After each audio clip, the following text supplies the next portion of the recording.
Members, we have quorum. We'll proceed. Clerk.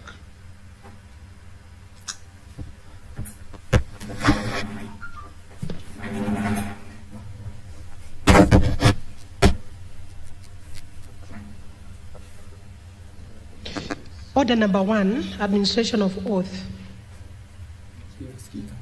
Order number 2, communication from the chair. Order number 3, messages.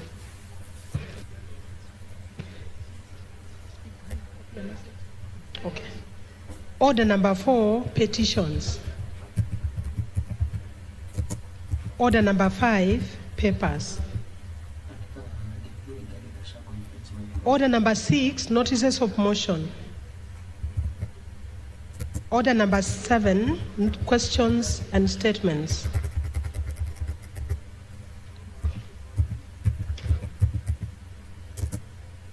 Order number 3, messages.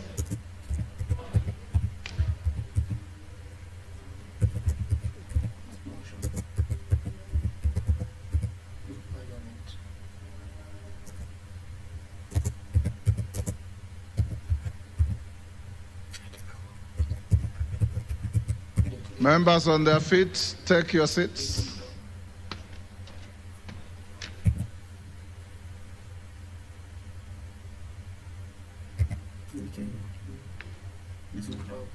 Take your seats.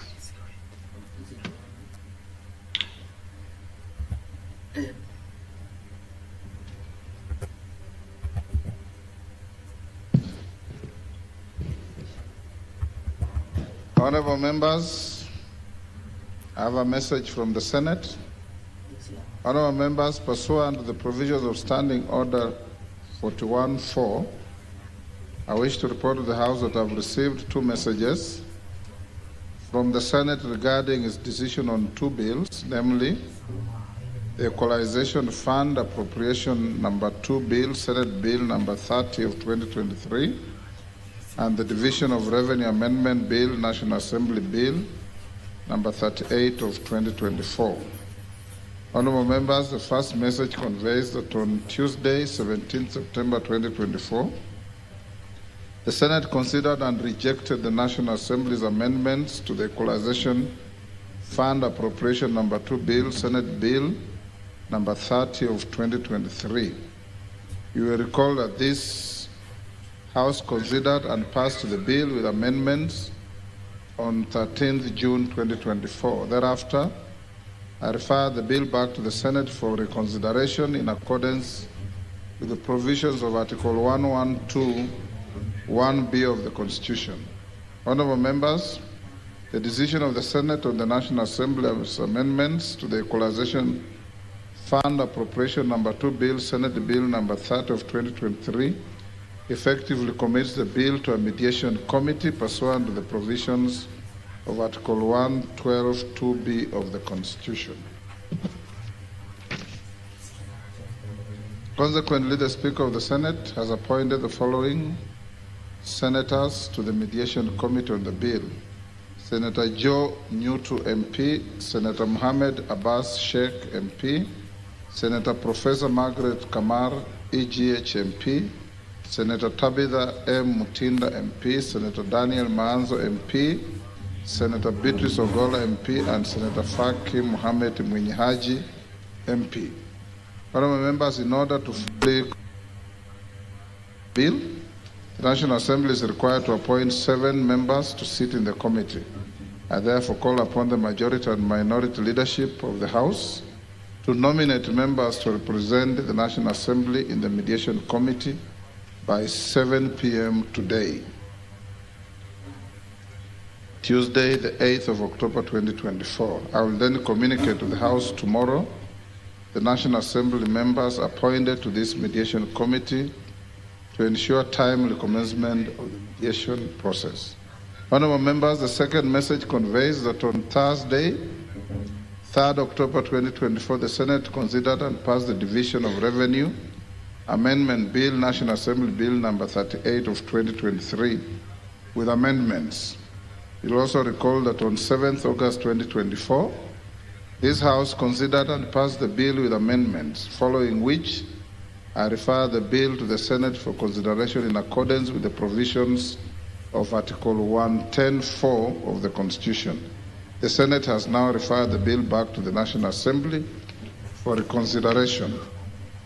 Honorable members, with respect to the Division of Revenue Amendment Bill 2024, I direct the clerk to circulate the Senate amendments to the bill to all members. Thereafter, the amendments will stand referred to the Budget and Appropriations Committee.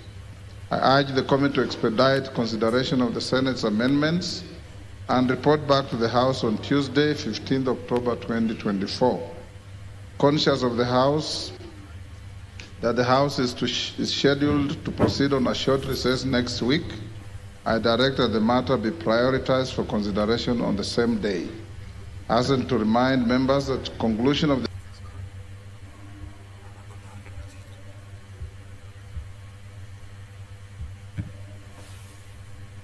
rejection of the Finance Bill 2024.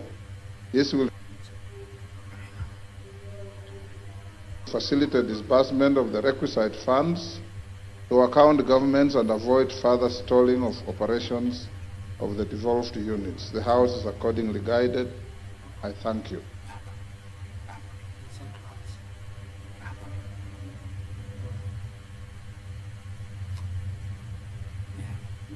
Order number 8, special motion, proposed removal by impeachment of His Excellency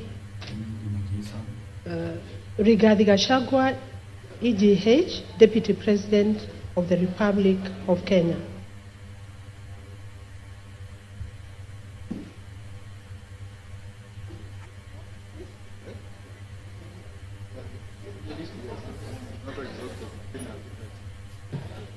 Honorable members, we are back to the motion.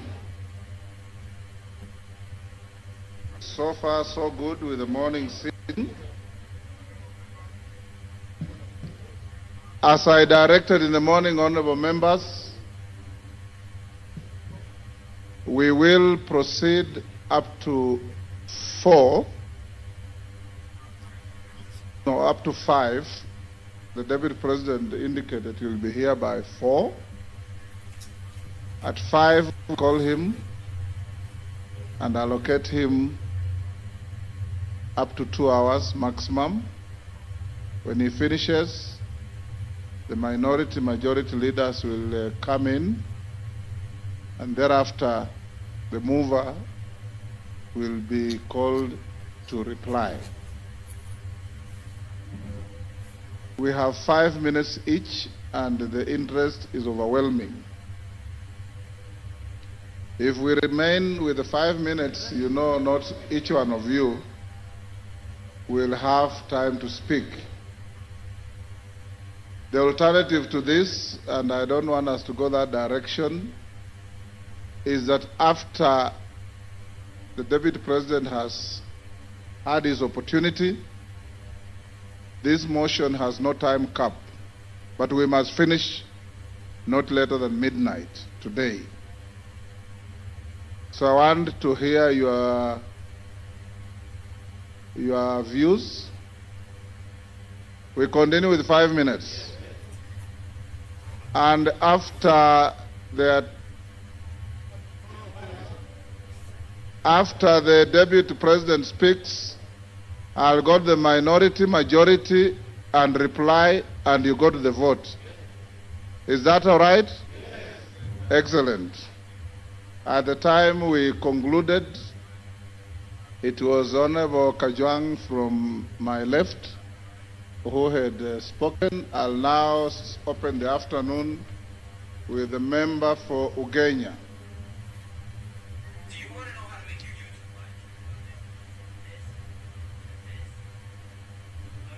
Thank you so much, Mr. Speaker. Mr. Speaker, Article 132 of the Constitution of Kenya provides that the President will every year give a report to this House on the steps taken to implement Article 10. Mr. Speaker, Article 10 is the soul of the nation. Article 10 is what the engineers would call the software of the country. It is what the doctor would call the heartbeat of this country. Mr. Speaker, through Article 10, this country gave to itself how they want to be governed. Mr. Speaker, Article 10 of the Constitution provides for us the map to where we want to go. Mr. Speaker, in the last 1.5 years, we've listened to and been treated to, Mr. Speaker, the Deputy President piercing with a sharp knife through the very heart of the nation, Mr. Speaker. When we went to give ourselves a new constitution, Mr. Speaker, we said tribalism, nepotism, corruption, Mr. Speaker, are our ills. And we said that we will entrench Article 10 and ensure that going forward, we live as a country together, united, Mr. Speaker. Mr. Speaker, for the last 2 years, the Honorable Gachagua has not only put a knife onto the back of our values and shared principles, but he's kept turning that knife, Mr. Speaker, the level where if we allow him to continue being Deputy President, Mr. Speaker, we are going to risk the loss of the heart of this country, Mr. Speaker. Mr. Speaker, the move of this motion, the Honorable Mutuse, read what appears in Article 10, Speaker. Mr. Speaker, there is nothing to say about a person who believes that this country should only belong to one region, Mr. Speaker. It has to be clear today that we are not impeaching Mount Kenya. We are not impeaching the Kikuyu. We are impeaching an individual who has refused to follow the law every single day of his life. Mr. Speaker, Honorable Gachagua is the Deputy President of the Republic of Kenya, not the Deputy President of Mount Kenya, Mr. Speaker. He is the Deputy President of Kenya Kwanza, not Mlima Kwanza, Mr. Speaker. It has to be said today that if you are to build together, if you are to run a country that has shared values, shared principles, and shared prosperity, Mr. Speaker, all of us must believe that our leaders will live within the four corners of the law. Mr. Speaker, it is true, and it's been said by Kenyans, that we are all tribal. Of course, we all come from tribes. We also have our own tribal sentiments, Mr. Speaker. We all have our feelings about what should happen to our tribes, Mr. Speaker. Mr. Speaker, it's even been said that Kufa Dereva, Kufa Makanga. It's also been said that all of us sitting here today have some tribal things in our closet, Mr. Speaker. That is true. But, Mr. Speaker, and you are a seasoned lawyer, when you go to court and you are charged, and the others you are charged, you are not in court, they say Rigathi, Gachagua, and others not in court. The case here today is that of Rigathi, not others not here today. The case we're dealing with today is the case of Makanga, no Dereva, no passengers. So, Mr. Speaker, we have to deal with a person who believes that his job is to represent Mount Kenya. Mr. Speaker, on this side sits members of parliament elected by Mount Kenya people. On this side sits members of parliament from Nyeri, from Kirinyaga, from Muranga, from everywhere. Those counties also have governors. Nobody appointed Rigathi to be the benefactor. No one appointed Rigathi to be the custodian of Mount Kenya. No one.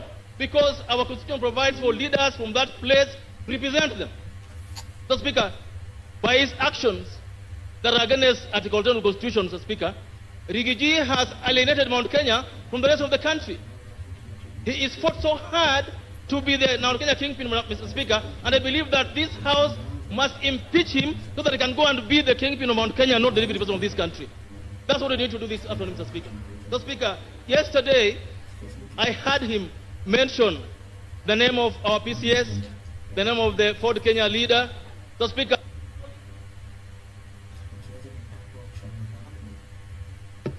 political arguments are done between parties and among parties, Mr. Speaker. And if, for example, MDG where I ran has shares in the government, the shares are for the whole country, not for a tribe or for an individual, Mr. Speaker. Mr. Speaker, today, I must say that we will impeach him. But all of us here today must also soul search that as we impeach Gachagua, have you lived a better life yourself as a Kenyan? Have you lived your life as a leader? What have you done in your closet that reflects what Gachagua has done? We'll impeach him, but we must also change our ways as a country, from the president down to all of us who lead this country, Speaker. I support and believe that he must be impeached. Commissioner Patrick Makau. Thank you, Mr. Speaker, for giving me this chance.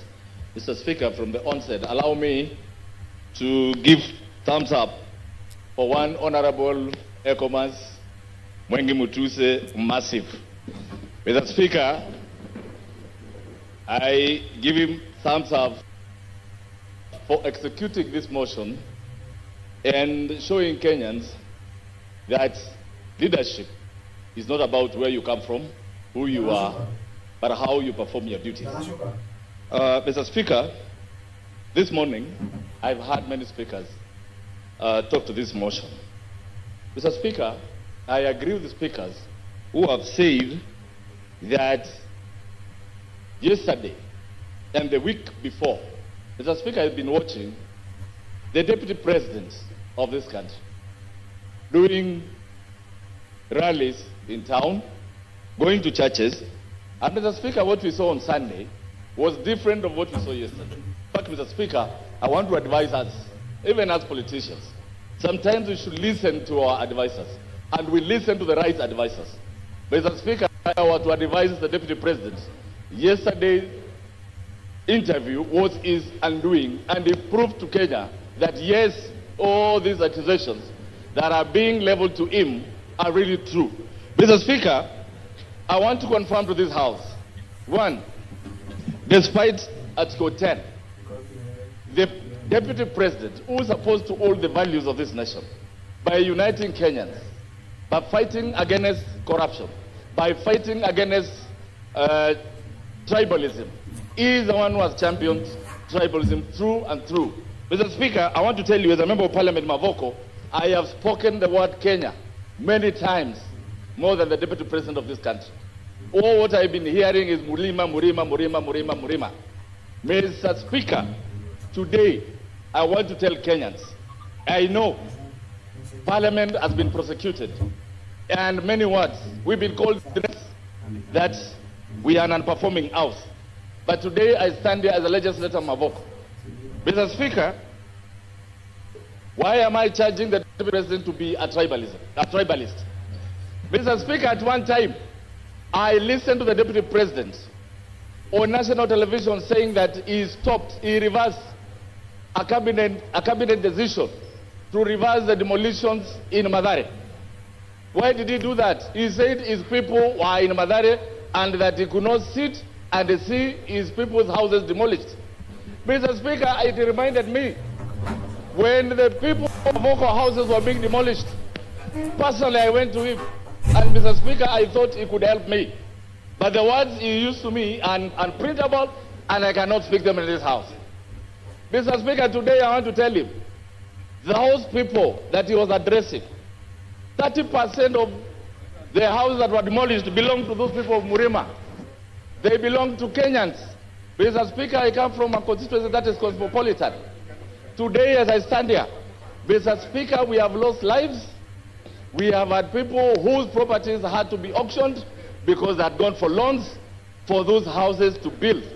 Mr. Speaker, as a legislator, I humbled myself and requested and asked the Deputy President to intervene so that those houses, Mr. Speaker, a parcel of 4,000 acres, 325 acres, I requested him to have the 300 acres where the houses were seated, to have those people even pay to Portland.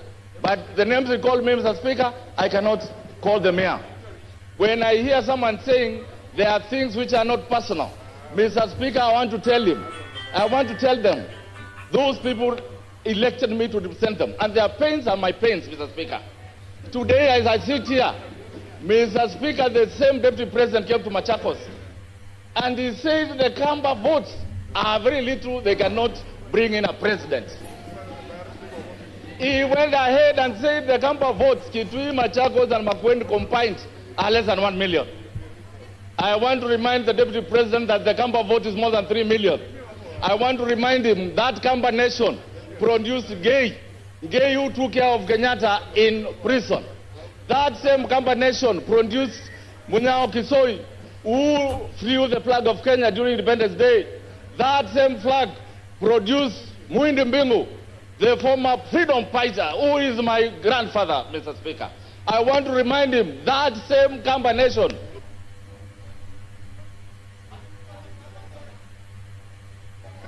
Give him 1 minute. 1 minute. Mr. Speaker, that same combination that you said their votes were useless, they are the ones who are running every night now, calling for them to come and save you in this budget motion. Mr. Speaker, I want to remind him that every tribe in this country is important and he should live to respect them. I support this motion for every reason and every accusation that he has been accused of. I thank you, Mr. Speaker. Honorable Sane.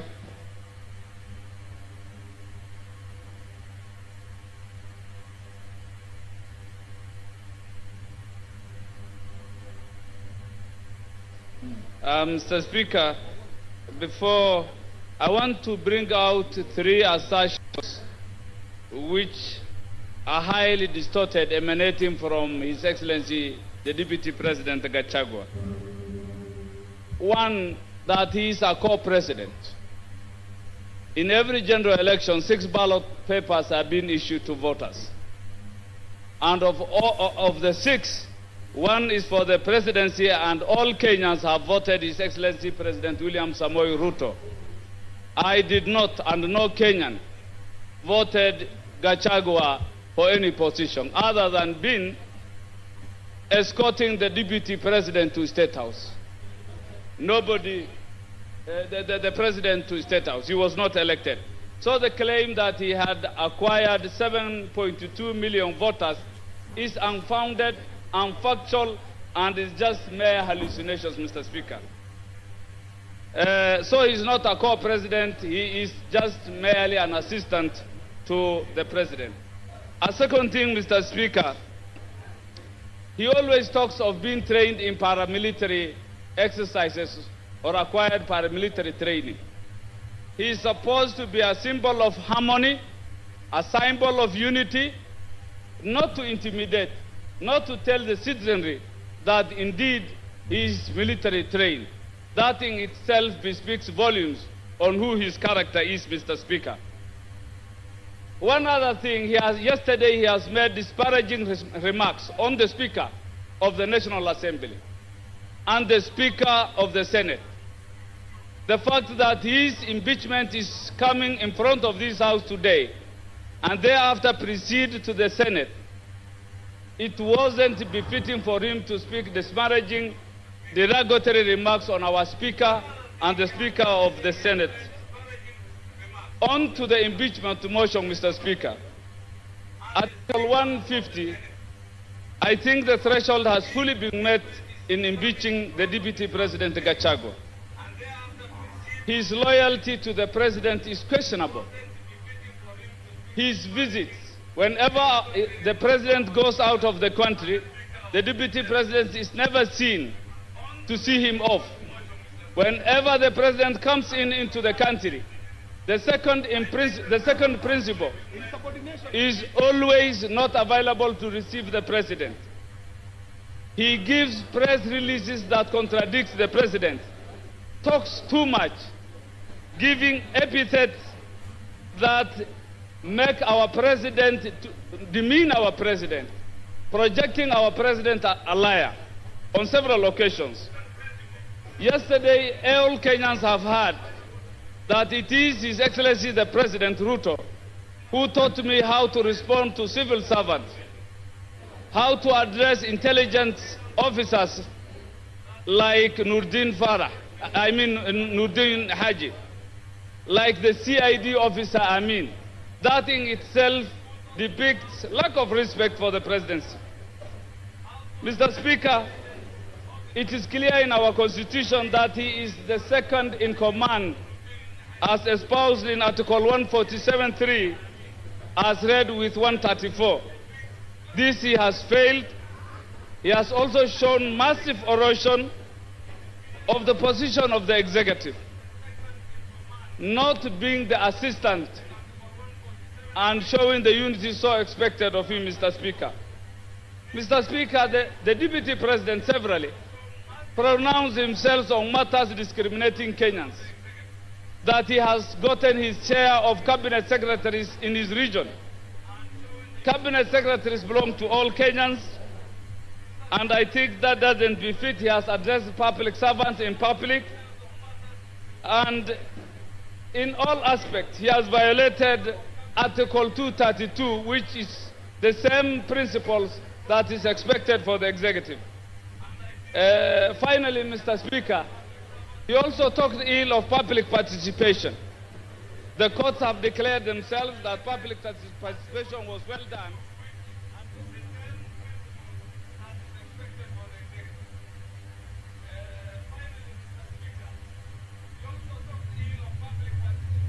And that, I believe, is also being so contemptuous of this House. With those few remarks, I support the impeachment. Thank you. Rafael Wanjala.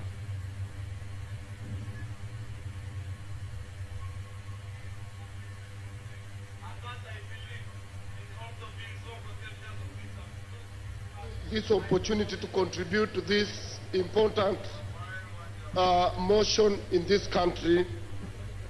Mr. Speaker, this is my second motion since I became Member of Parliament, the second one to discuss impeachment of our Deputy President.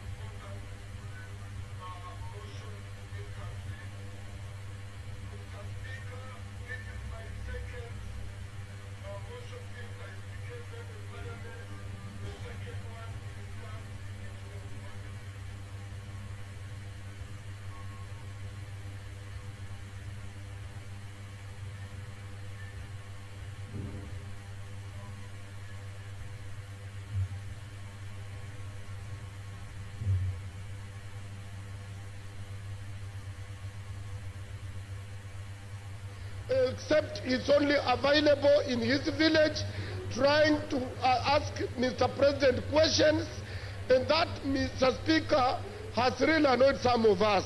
Mr. Speaker, when there were floods, this Deputy President, Mr. Speaker, was assigned by the President that he is supposed to take care of the disaster that was there at that time. The man never moved from his home yard to other areas. He was never in Nyando, he was never in Budalangi, he was nowhere, and all the food he directed to his backyard. Mr. Speaker, I want to be very brief. Yes, Mr. Speaker, this Deputy President. Order, Wanjala, there's a point of order. Yes, Muya. Honorable Speaker, is the member in order to say the Deputy President has never moved out of his backyard, while it is on record and on public domain that he has been in Kisumu, in Busia, in Mombasa, in all parts of the country? Mr. Speaker, the Deputy President will only be seen in those places when he is accompanying the President. But he has never come on his own to see the destruction of floods. Mr. Speaker, these people of ESCC did a service to this country. Because for you to be elected, you must go through ESCC. Mr. Speaker, this Deputy President was a DO. And Mr. Speaker, he was a DO, and as a DO, he was sacked on 30th July 1997 as a DO. And the reason why he was sacked, and I will table this later, that the ESCC did not do its work and it cleared him to be a member of Parliament and to be a Deputy President. Yes, he was not supposed to be because of his misconduct. Mr. Speaker, this letter is read as Mr. Geoffrey Rigathi Gachagua, District Officer 1, Laikipia, through Provincial Commissioner, summarily dismissal. Reference is made to our letter dated 19th May 1989 on your appointment to the position of District Officer. I and your response statements to show cause for gross misconduct desertion of duty and reported mismanagement of relief food for Laikipia district. These are thieves. In this regard, we wish to notify you that your employment contract has been terminated forthwith. Consequently, you are required to report to the Rift Valley Provincial Commissioner for handover and clearance. This was signed by Queen Rua. Mr. Speaker, this was a wrong man to be in this office in the first place. This one, for Kenya to grow, Gachagua must go. To stop tribalism, Gachagua must go. For Kenya to unite, Gachagua must go. I tabled the letter and I support the motion. Kagusha. Honorable Speaker, Honorable Speaker, Honorable Kagusha. Honorable Speaker, Honorable Raphael Wanjala has produced a photocopy of a document that we cannot get its authenticity. Honorable Speaker,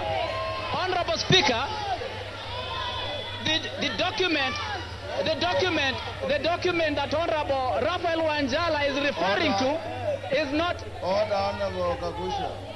Order. Take your seat, Honorable Kagusha. Honorable Kagusha, first, from where you are sitting, you have not seen the document. Secondly, the Speaker is fully conversant with the rules of admissibility. And I'll look at the document and I'll direct you on how to use it. I thought I had given you an opportunity to contribute. You are going at a tangent that is totally unnecessary. If you want to contribute, that is what I had given you. If you are not ready to contribute, I give somebody else. Thank you, Honorable Speaker. I want to stand, and I stand guided. Honorable Speaker, I want to stand to oppose the motion to impeach the Deputy President. Honorable Speaker, the reason why the new constitution brought about the issue of having a deputy president position, which is not an appointed position anymore, but a position that the president and the deputy would be conjoined together at the point of election, is so that the two of them can be able to work together. And that is what the country desired. That is what our people of this Republic of Kenya voted for in 2010 in the new constitution. Honorable Speaker, I want to believe that when we have been able to get the two of them, we should be able as a country, as much as practically possible, ensure that whatever misunderstanding and whatever differences that may appear or may exist between the two of them, yes, Kagombe. We get... Kagusha, hold. Honorable Gigi Kagombe, what's your point of order? Mr. Speaker, is the honorable member in order to disparage the Constitution and mutilate it in the manner he is doing by disputing the provisions of Article 150 of this Parliament to remove a sitting Deputy President? It is constitutional, it is written, it was passed by us in 2010, and that work is given and granted by the Constitution to this Parliament. Therefore, the fact that the President and the Deputy President were elected together doesn't stop the provisions of Article 150. So therefore, it should withdraw. Honorable Speaker, you know there's a reason why Honorable Kagombe is called Kagombe and not Kigombe. It's because a small cow jumps before he jumps, you know, a small calf. Honorable Speaker, Honorable Speaker, Honorable Speaker, Honorable Speaker, Honorable Speaker, you know. Take your seat. Order. Order, honorable members, order. Order. Honorable Kagusha, take your seat. Order, honorable members, order.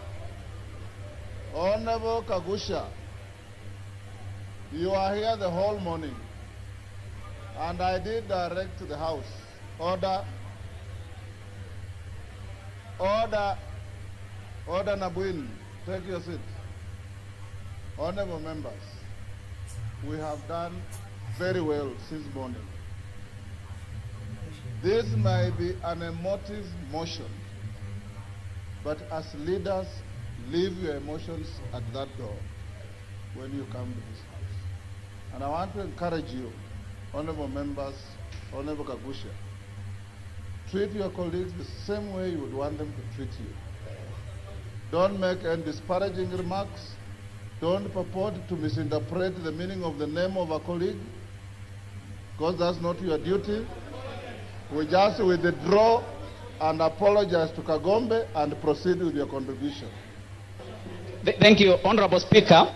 Honorable Speaker, I want to withdraw the naming of Honorable Kagombe and apologize, Honorable Speaker. No.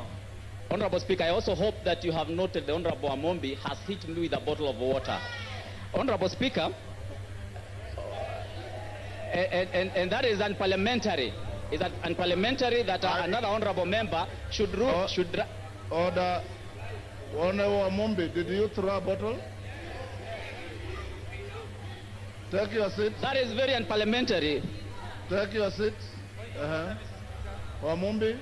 Mr. Speaker, it's very bad that Honorable Kagusha can lie to this House. He is lying. Mr. Speaker, Honorable Kagusha is lying. Let him continue with the speech, but he should not lie in this House. Order, honorable members, to the extent that the Speaker didn't see and Honorable Kagusha is not claiming any injury, let's leave it there.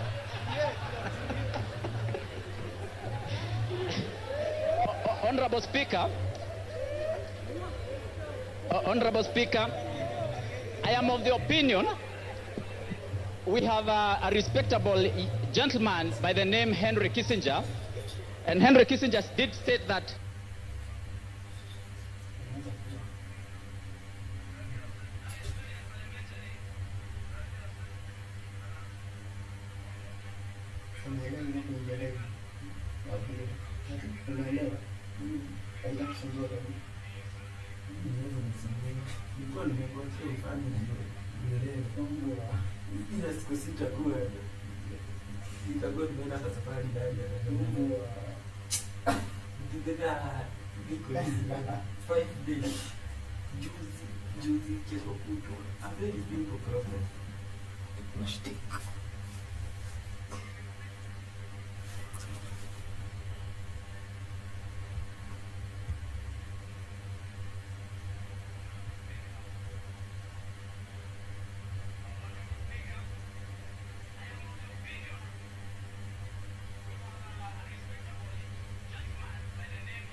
we have brought an elder by the name His Excellency Obasanjo. We have brought Senator Kuhn from US. We have even had a gentleman by the name Museveni, His Excellency Museveni, who have in the past mediated when our two senior-most leaders in this country have disagreed. And for that reason, Honorable Speaker, I want to remind you that we have even had Kofi Annan in Kenya. I'm of the opinion that we should have gotten away. Hold Kagusha. Yes, Shimba. I want to inform Honorable Kagusha that by any dictionary that is known in this world, Honorable Speaker, I did not ask for information from Honorable Omar. Just relax. Order. Honorable Speaker, I do not desire to have any information from the Honorable Your information, take your seat. Finish up. Thank you, Honorable Speaker. So Honorable Speaker, I would like to complete my statement. Yeah, finish up. Give him a minute. Finish up. Time is up. Give him a minute. Thank you, Honorable Speaker. I would just like to complete my statement by saying that I wish that as a country we are able to come up with a mechanism in which we can be able to bring our senior leaders when they have a disagreement in such a way that they can be able to reconcile and agree Because, Honorable Speaker, even when we open the Pandora's box of impeachment, Honorable Speaker, we are going to be opening something that we may not be able to contain. We are now likely to have many impeachments coming to this House because we have started something. Yes, that, Honorable Speaker.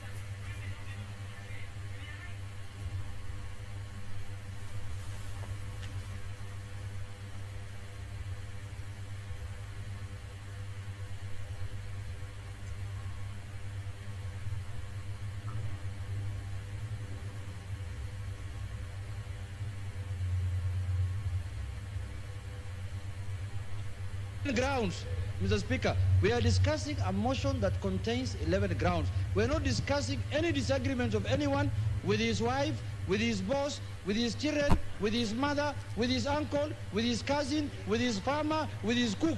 We're not discussing those things. Mama Zamzam. Mheshimiwa Spika, na mimi niweze kuchangia mada ya leo ya kuweza kung'oa mamlakani naibu wa rais. Mheshimiwa Spika, Mheshimiwa Spika, naibu wa rais amekuwa akizunguka Kenya nzima na akizungumza. Mimi kwanza nilikuwa nauliza, Mheshimiwa Spika, naibu wa rais amesahau dawa zake kumeza ama kuna shida? Mheshimiwa Spika, kwa sababu Mheshimiwa Spika, naibu wa rais alikuwa akizunguka kila mahali, anazungumzia mambo ya ukabila, anazungumza mambo ya shares. Mimi najiuliza, Mombasa County, Mheshimiwa Spika, sisi ndio tulikusanya ushuru zaidi tukawa nambari 1, Mheshimiwa Spika. Lakini naibu wa rais akizungumza, anazungumza mambo ya shares, mambo ya mlima, mambo ya nini. Na Mheshimiwa Spika, ukiona naibu wa rais anaweza kumkosoa rais mbele ya wananchi, Mheshimiwa Spika. Mheshimiwa Spika, Honorable Wamchomba, hold Mama Zamzam, hold her time. Yes, Honorable Wamchomba.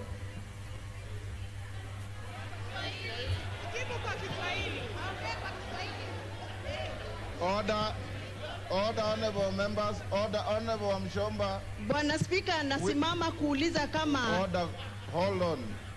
Which standing order has been breached? Side the standing order. Point of information, clarification. Asante sana Mheshimiwa Spika. Mheshimiwa Clarification, Mr. Speaker. Mr. Speaker,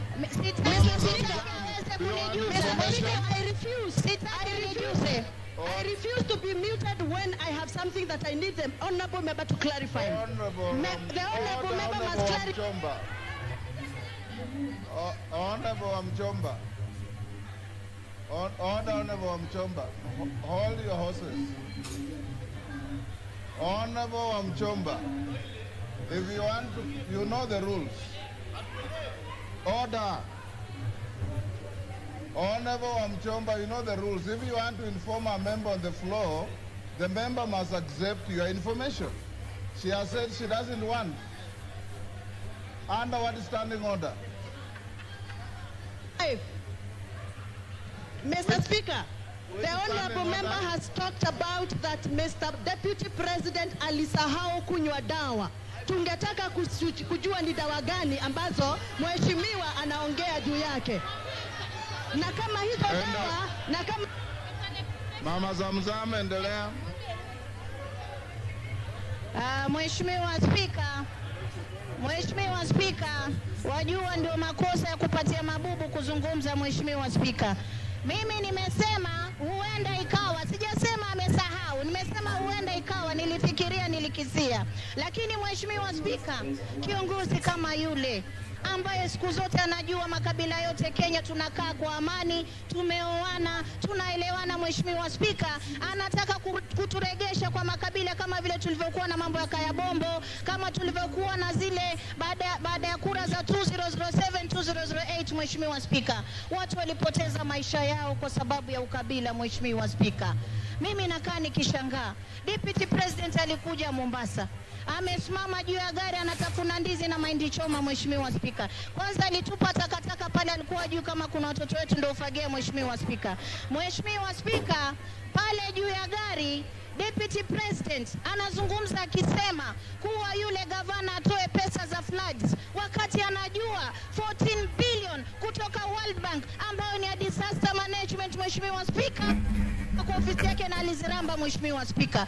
Alikuwa anajua 6 billion tuliweka hapa katika bajeti Mheshimiwa Spika, hakuzileta Mombasa Mheshimiwa Spika. Yule ni kiongozi wa kugonganisha watu Mheshimiwa Spika. Na ndio maana anajiuliza Mheshimiwa Spika, hata mimi moja kampuni miaka miwili kampuni 22 na zote zina 5.7 billion ya mtoto, ya mke, ya nani, kisha bado unaenda kuchukua mali ya ndugu yako, unaacha mayatima, unaacha mjane, unamtesa, kisha utatuambia nini katika taifa la Kenya Mheshimiwa Spika? Mimi leo nasema ngatuliwe, nasema kwa kutesa mjane Gachagua must go, kwa kukula pesa za mahindi Gachagua must go, kwa kutesa ukabila na Kenya Gachagua must go. Asante sana Mheshimiwa Spika. Ngogoyo.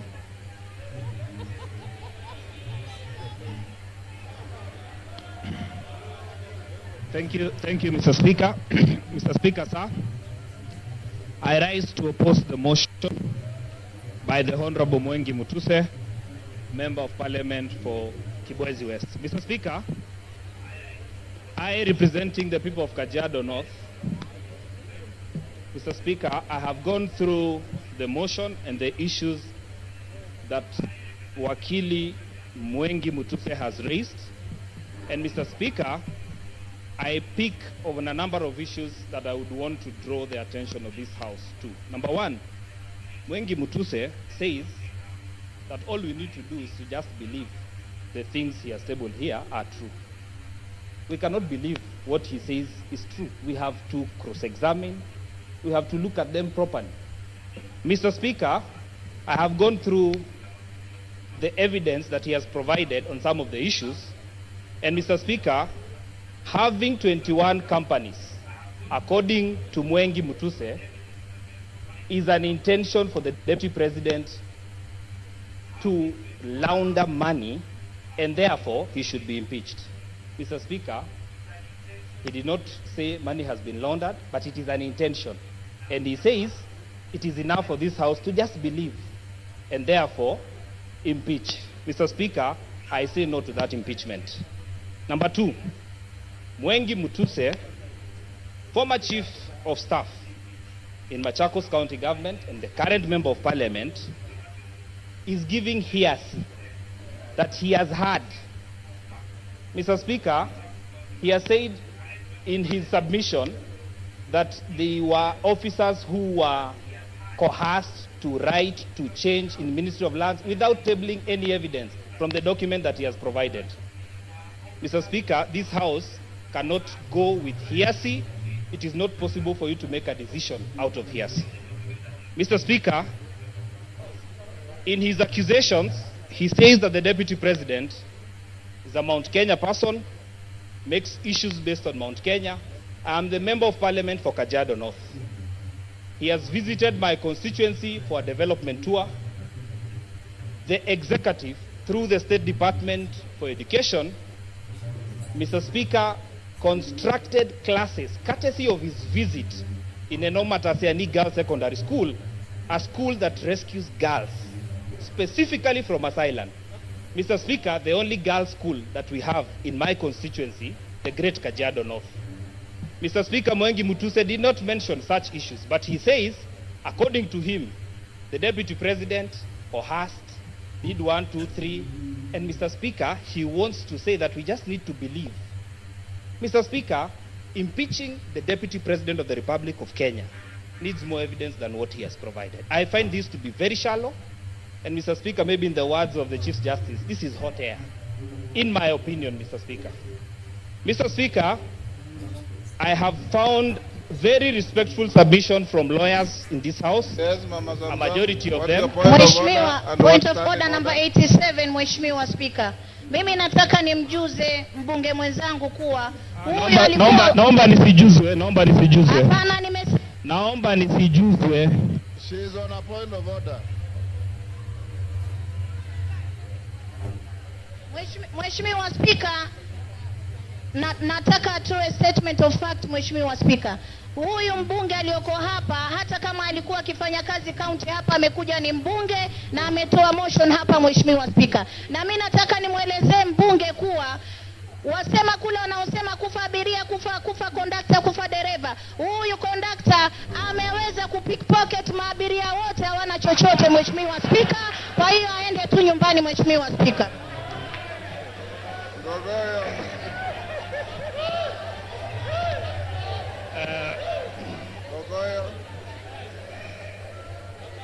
Thank you. Thank you, Mr. Speaker. Yes. I choose to stick to content. Your time I is choose up. to stick to matter. Go on. I choose to ignore the honorable member. Mr. Speaker, I therefore want to submit to this House that, Mr. Speaker, when a whole deputy speaker of this assembly goes to a public function in Nandi and says that I will oversee the impeachment of the deputy president, and comes to this House and is expected to vote, do you expect fairness?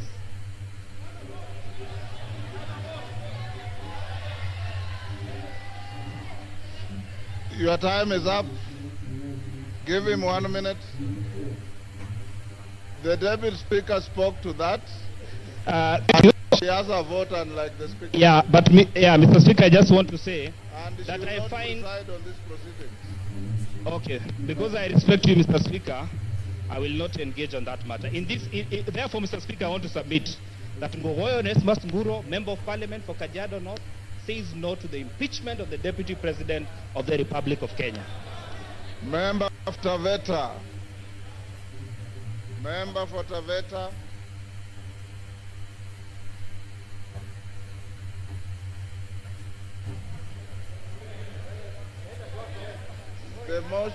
The mic is there.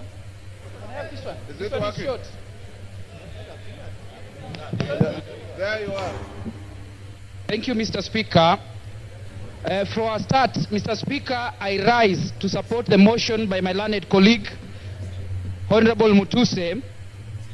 Most of the things, Mr. Speaker, have been said, but allow me to say a few things. Number one, allow me to borrow on the then Council of White House during the Clinton administration. He said, impeachment is not a remedy for private wrongs.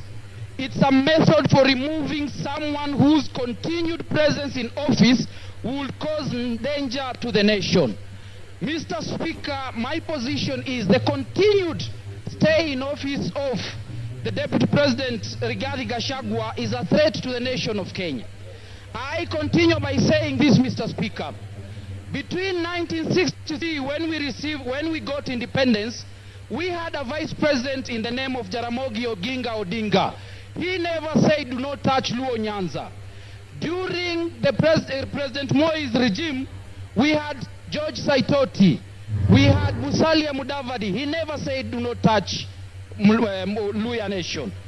During the time of Stephen Kalonzo Musyoka, he never said, do not touch Ukambani. But we have a deputy president, Mr. Speaker, who is obsessed with a certain region in this country. Mr. Speaker, secondly, Mr. Speaker, much has been said by my learned colleagues in this House. But I want to borrow something, Mr. Speaker. Article 145 of the Constitution provides for reasons for impeachment of a deputy president and the president. The case of this during Sonko's impeachment, the Supreme Court laid certain guidelines and said that the question as to whether or not there is a violation of a constitution should be guided by certain principles. Number one, whether there is interference with the constitutional functions of the legislature and the judiciary. My submissions is that the utterances of the deputy president in relation to his cases in court is interference with the constitutional functions of the legislature and the judiciary. Another ground that has been given in determination as to whether or not there is a violation of the constitution is whether there is an abuse of the code of conduct. Mr. Speaker, my argument is the constant pronunciation by the deputy president that divides the country in terms of regions and tribe is an abuse of code of conduct and is a ground for impeachment. Another criteria given is the disregard and breach of fundamental rights of the Constitution. Mr. Speaker, I want to say this. In Taveta, where I come from, there are two minority tribes. There is the Taveta tribe and there is the Pare tribe, with the minority tribes in Kenya. Article 56 of the Constitution says that the state should do everything within its means to ensure that marginalized tribes in Kenya are protected. Mr. Speaker, the pronouncement of the Deputy President about a certain region without considering the Tavetas of Taveta, or the Pares of Taveta, is a violation of fundamental rights and freedom as guaranteed by Article 56 and is a ground for impeachment. Very lastly, Mr. Speaker, I want to say this. Even in Taveta, there are Kikuyus. So if we constantly obsessed of Mount Kenya, who will speak for the Kikuyus who live in Tavetas? And that is why I'm saying, Mr. Speaker, because of the obsession of Mount Kenya, because of obsession of a certain region, Rigathi Gachagua must go.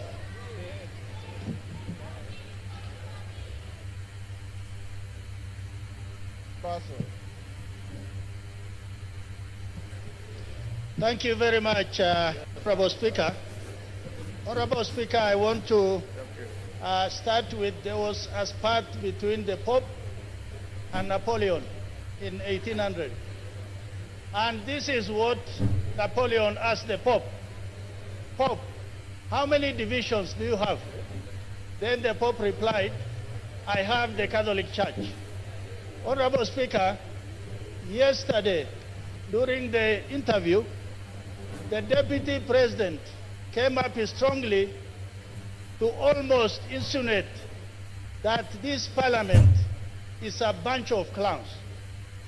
But this Parliament is guarded by so many things.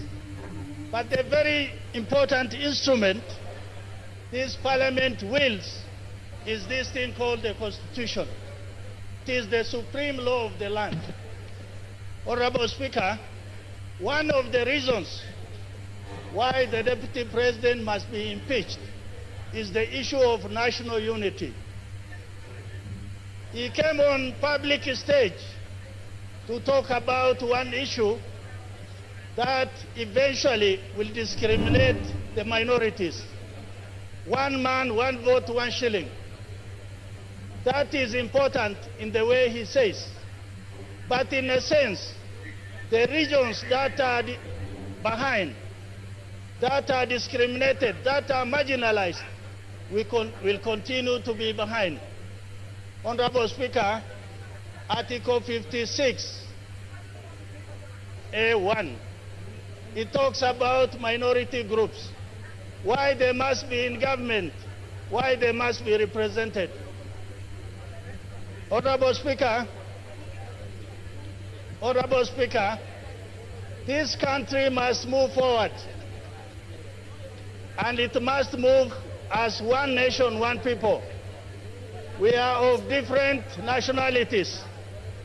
It is the Deputy President who stood in a public place to say that the problem of this country is the Somalis.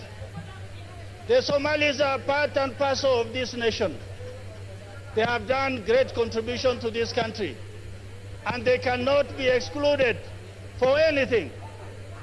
Honorable Speaker, the second issue why the Deputy President must and he has to leave that office is on the matters of national security. He is privy to National Security Council meetings. He attends. Sometimes he could chair. For him to come out and divulge those information to public of need-to-know basis, then it means he has crossed the red line. Honorable Speaker, the third issue is Article 147. The Deputy President is the principal assistant to the President. And sometimes when the President is away, he's delegated to be the President. This happened in the 11th Parliament when Uhuru Kenyatta was attending ICC. And he wrote down that President Ruto will act on his behalf. it can happen even this time. If we have a president who is already determined to discriminate some parts of the country, then how do we trust him with power? Honorable Speaker, lastly, he is not assisting or supporting the president. Finance Bill 2024-25 was thrown out by Parliament, was thrown out by the people. Not that people didn't want it, not Parliament didn't want it, because he never supported it. He kept on campaigning against the finance bill. For those reasons, Honorable Speaker, I think the Deputy President must be impeached. Thank you, Honorable Speaker. Farah Maalim.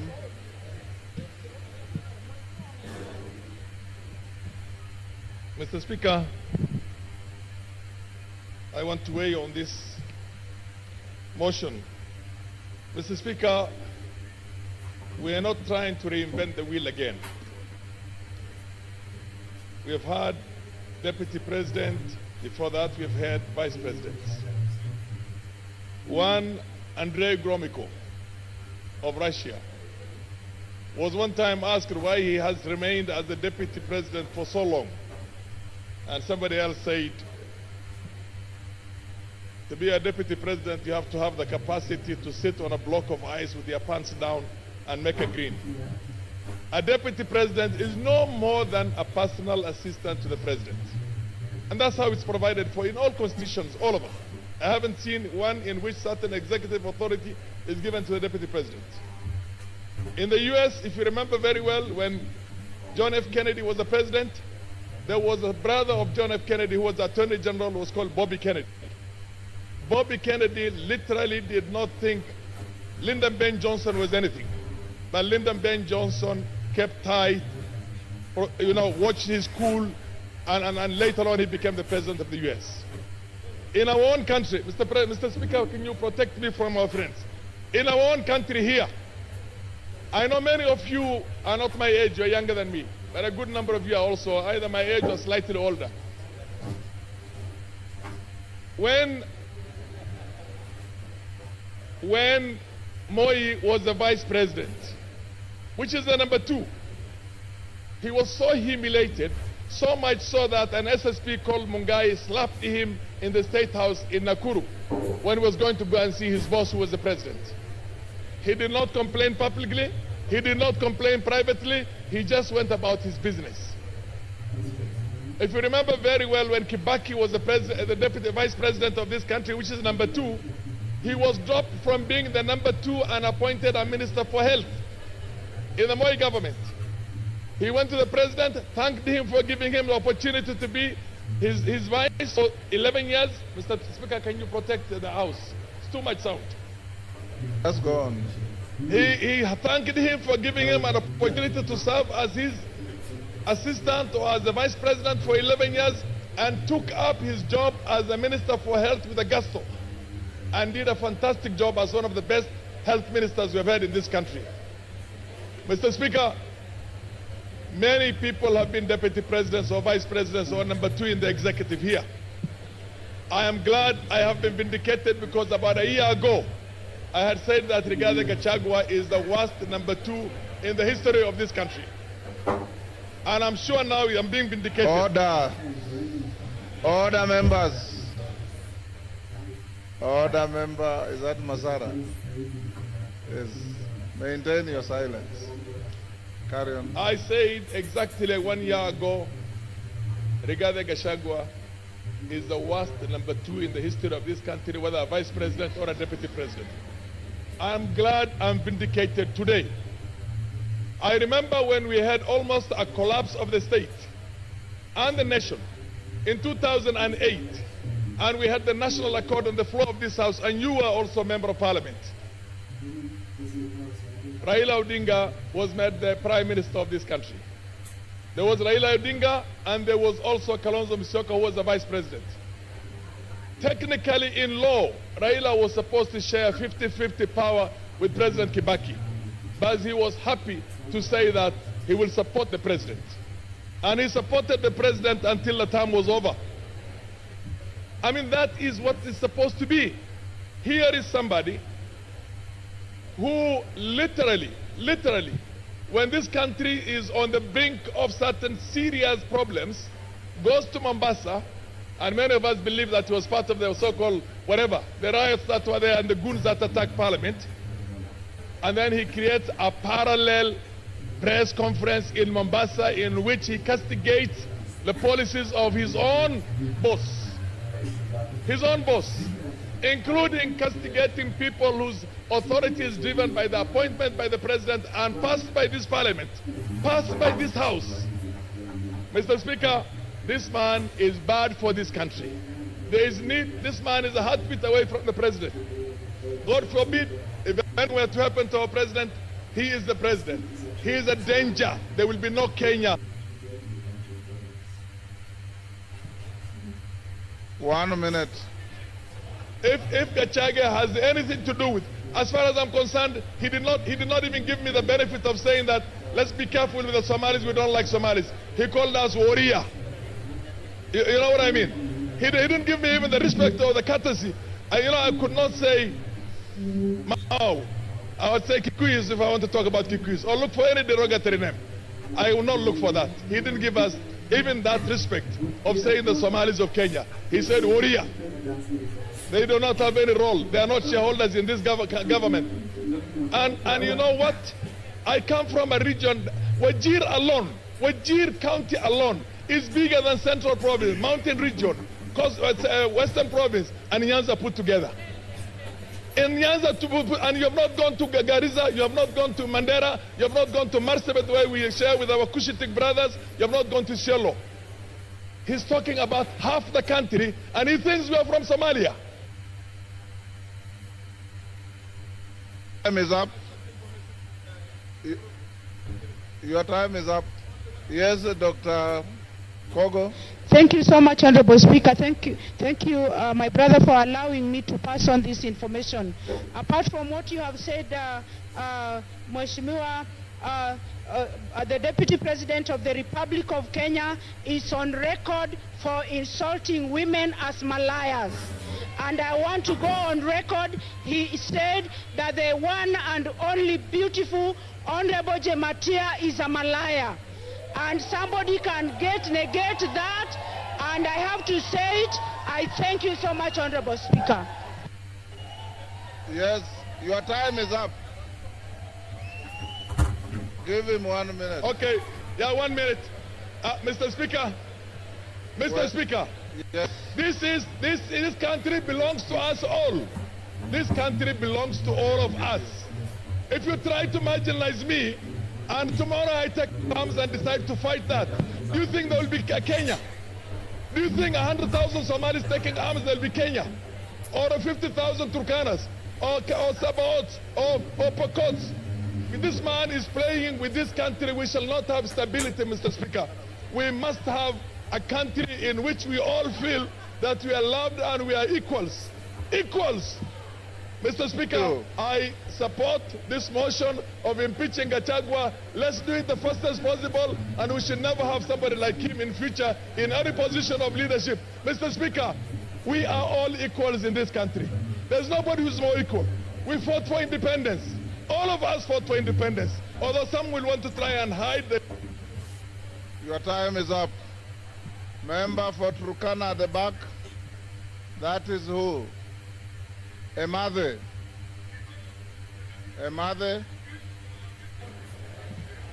Thank you, Honorable Speaker. I want to just give some comments on the same. Honorable Speaker, when the Deputy President was being sworn in at Kasarani, I only knew him as a personal assistant to the former President Uhuru. And after he spoke and he sat down, I was seated close to Honorable Kiborek. I told Honorable Kiborek that this is not going to be a good person. From the analogy that formerly he was a PA to the former president, and the manner in which he spoke to me was in the contrary. I just said that when he was being sworn in, I didn't know him. The only thing I knew about him was he was a PA. Now, the chicken have come home to roast. And Honorable Speaker, I want to say that I support his impeachment the same manner in which over 92% of my constituents in Turkana Central have agreed that we do the impeachment. Honorable Speaker, the impeachment is in two parts. There is the anti-corruption part of it, and there is the ethical or the ethics part of it. I want to speak on the ethics. And Honorable Speaker, here is a man who is full of himself. He is a very proud person, and Honorable Speaker, he doesn't even know what to say. He just speaks in the manner that does not depict him as the Deputy President of this country. Honorable Speaker, the Bible in the book of James brings out the bad part of the tongue.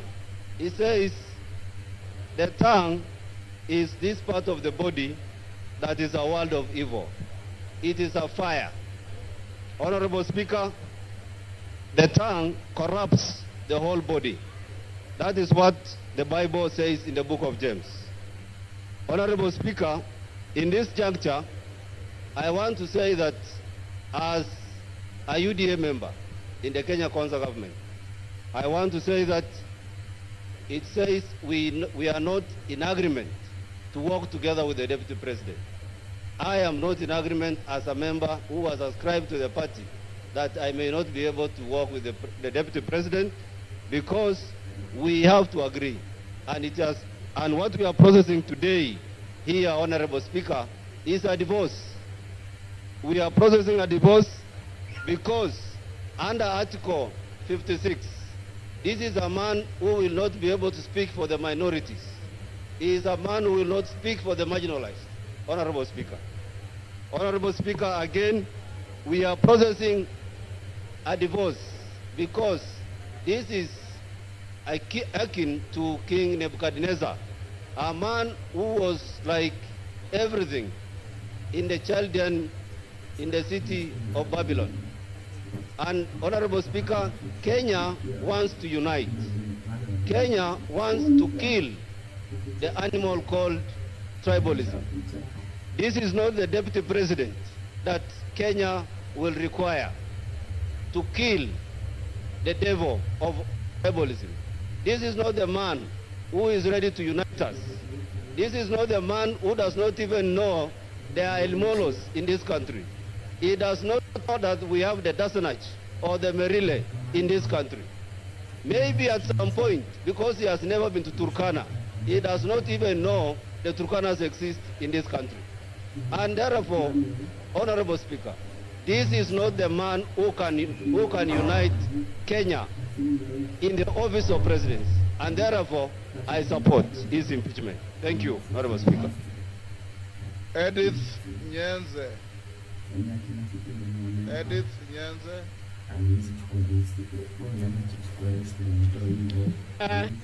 Thank you, Mr. Speaker, for giving me this time to say what the great people of Getui West have sent me to come and say. I know that the Bible has been quoted from the two divines in several ways, but I'm also going to quote the Bible, and I'm going to quote from John, from chapter 8, from 7 to 11. And actually these were teachers and of law and Pharisees who brought a woman to Jesus, and they said that they found the woman in the act. And then they said, according to the law of Moses, such a woman was found in adultery, and she was supposed to be stoned to death. But what Jesus told them, he told them that if they do not have sin amongst themselves, they should be the first ones to cast the stones. But what these people did, they just looked and ran away. So, Mr. Speaker, I'm saying this scripture actually highlights the importance of forgiveness and mercy, and challenges the self-righteousness and hypocrisy. Actually, what I want to say is that there is also reconciliation. Reconciliation should be given room. Dialogue should be given room. If there was dialogue with a former prime minister, there was handshake with a former prime minister, why not give dialogue to even the deputy president? So give dialogue, give reconciliation for the peace of this country. What the people of Gitwe has told me is that they have more pressing issues. They have more pressing issues than this impeachment. And therefore they told me to say no to this impeachment, that they should be sorting their problems first before we even come to this impeachment. We have only 3 years to go before the end of the term. So why breach the peace? So whoever is righteous, let them be the first ones to cast the stone. Thank you. Honorable Kororia. Honorable Kororia. Kororia. Thank you very much, Honorable Speaker, and I stand to support this special motion, the motion that Rigathi Gachagua, the Deputy President of the Republic of Kenya, should go home. Honorable Speaker, I can remind this House that during the swearing-in ceremony at Kasarani, the Deputy President humiliated Uhuru Muigai Kenyatta so badly before the nation and the visiting dignitaries in the Republic of Kenya. That was not enough, Honorable Speaker. After 3 months, he started attacking young people in Mount Kenya region, calling them Mongeki, to an extent of attacking Maina Chenga and calling him the leader of Mongeki, Honorable Speaker. Later, Honorable Speaker, he was not comfortable and satisfied with that. He went ahead to refer to the members of parliament from Mount Kenya region as Gakonia and Kunda Gotome and Carreras, Honorable Speaker. That is not acceptable, Honorable Speaker, because we all come from the same region and we are elected by the people. He went ahead, Honorable Speaker, to attack Raila Odinga and the Azimio fraternity, and saying that he has put Mitego so that they will not enter State House. And he was supposed to put Mitego so that they don't enter Karen residence because he's not a president. Honorable Speaker, I want to say that we do not have 2 centers of power in the Republic of Kenya. We only have 1 president, and the sentiments of Rigathi Gachagua that are elected together with President William Ruto is a lie. The person who was elected is the president. Gachagua was just a running mate, and there were no votes for a running mate, Honorable Speaker. Finally, yesterday during a press briefing, Rigathi Gachagua referred to this Honorable House as a theater of the absurd. And he's coming to this same house today. I don't know whether you are going to compel him to substantiate if he's coming to a theater or Parliament of Kenya. With that, Honorable Speaker, I'm saying Gachagua must go.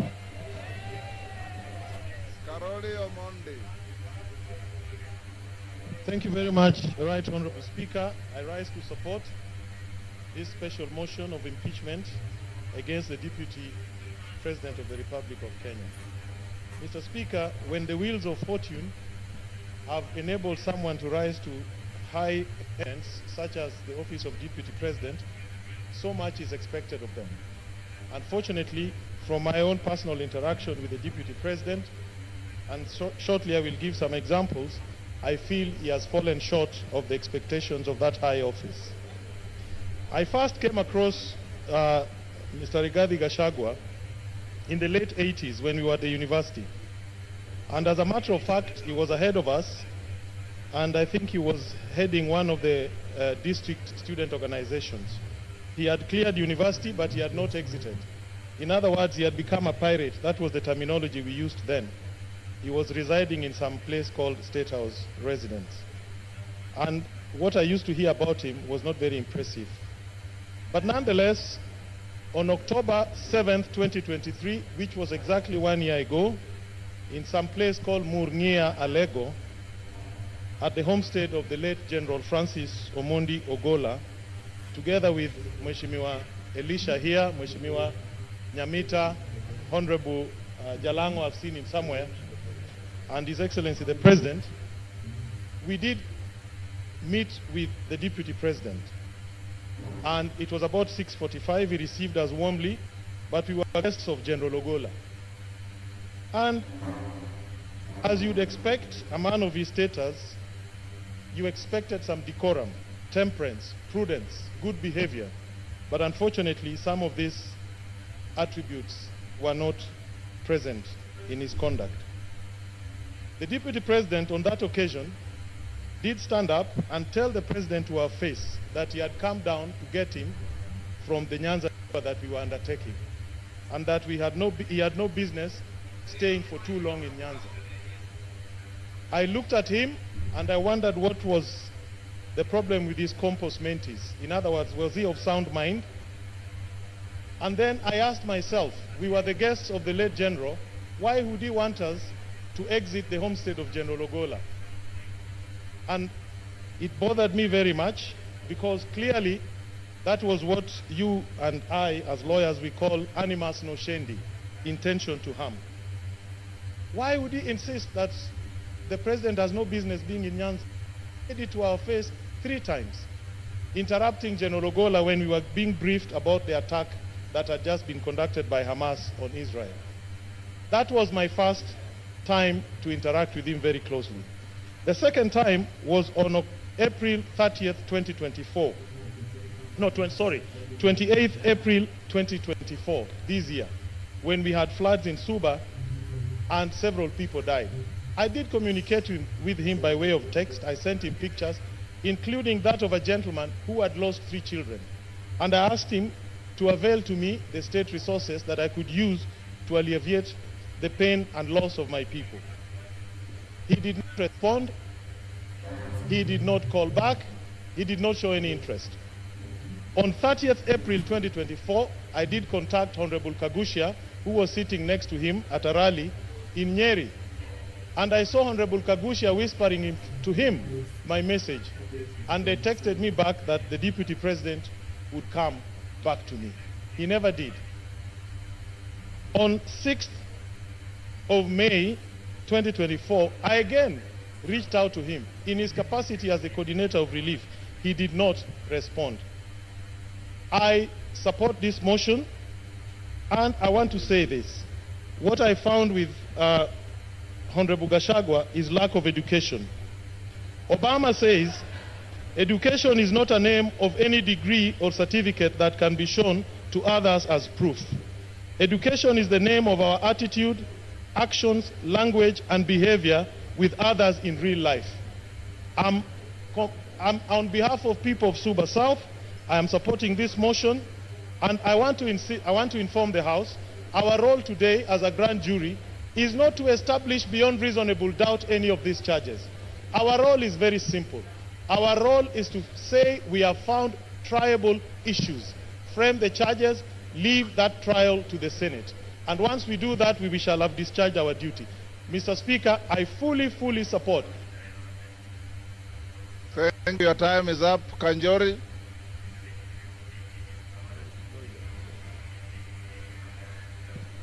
Thank you, Honorable Speaker, for giving me this opportunity. And Honorable Speaker, let me also add my voice to this very important motion. And let me start by saying I support the motion to impeach the Deputy President. Honorable Speaker, it should be understood that this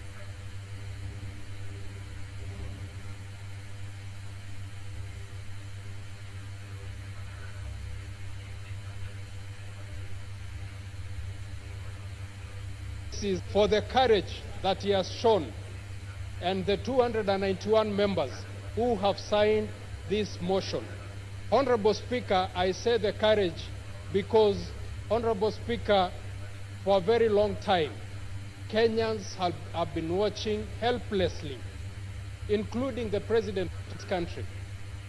They've been watching helplessly the deputy president moving around this country, dividing this country into shares and dividing this country in tribal lines. Honorable Speaker, let me say my reasons for supporting this motion.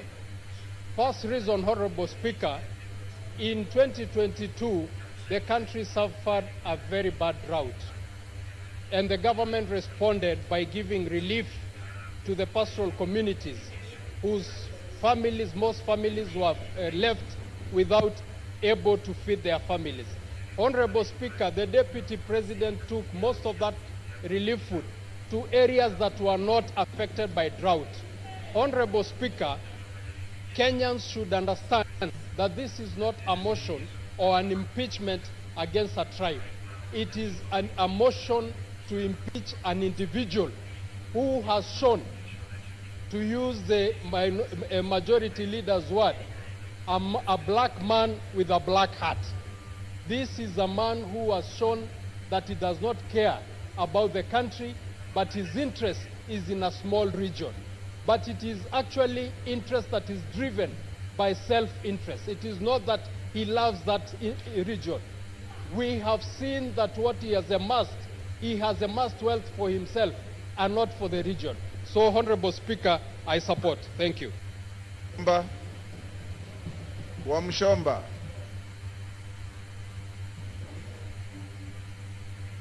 I thought you normally sit this side. Thank you. Yes. The temperatures there are too high. Mr. Speaker, Go ahead. I rise to defend the Deputy President Rigathi Gachagua against what I am calling mob justice, a process that has not given him the right of reply, a process that has gone on, presented some fact checks to the villages, and disseminated information to the members of public without giving him the opportunity to defend himself. Hold your horses, Wamchomba. I was consulting with KJ. I didn't hear what you said. Can you repeat?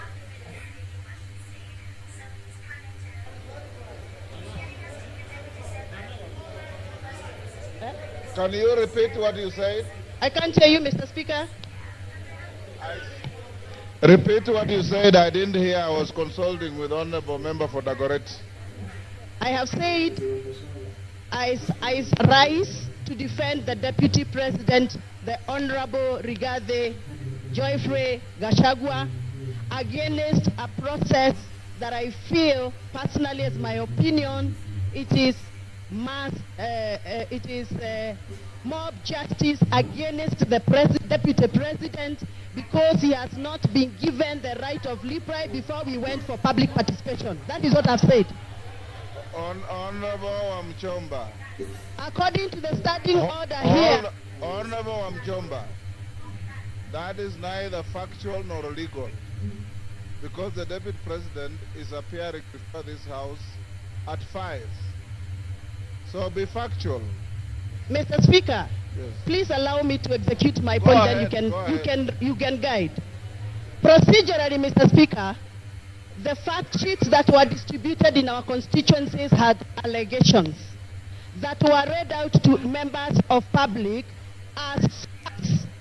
So to me, the fact sheets that were distributed in our constituencies were fact sheets that were communicating facts.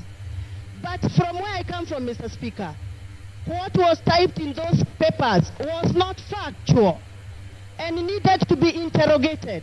And I'm glad that the Deputy President is appearing in an hour's time here to come and clear the air. Mr. Speaker, before I defend and I give my submission, I request you to allow me to refer to the standing order number 91 on responsibility for statement of facts. A member shall be responsible for accuracy and facts. for whatever allegations that comes and disseminates from this house. Mr. Speaker, this morning we were watching video clips on our television in this house. Those video clips that were played in this house were reported speeches that were reported from various media houses in this country. Mr. Speaker, according to the Kenyan Constitution and the Data Protection Act, it is our duty to clarify information before we disseminate and use it for a quasi-judicial process like we are handling today. Mr. Speaker, I would want your guidance whether those media clips that were used this morning in the floor of this house by the mover of this motion, whether those media clips were qualified to be used in this process of impeachment. Mr. Speaker, my other issue is, I'll be glad that the mover of this motion clarifies that the allegation around the corruption issues on procurement matters have been taken through the right areas of Auditor General so that we can have facts to discuss this afternoon.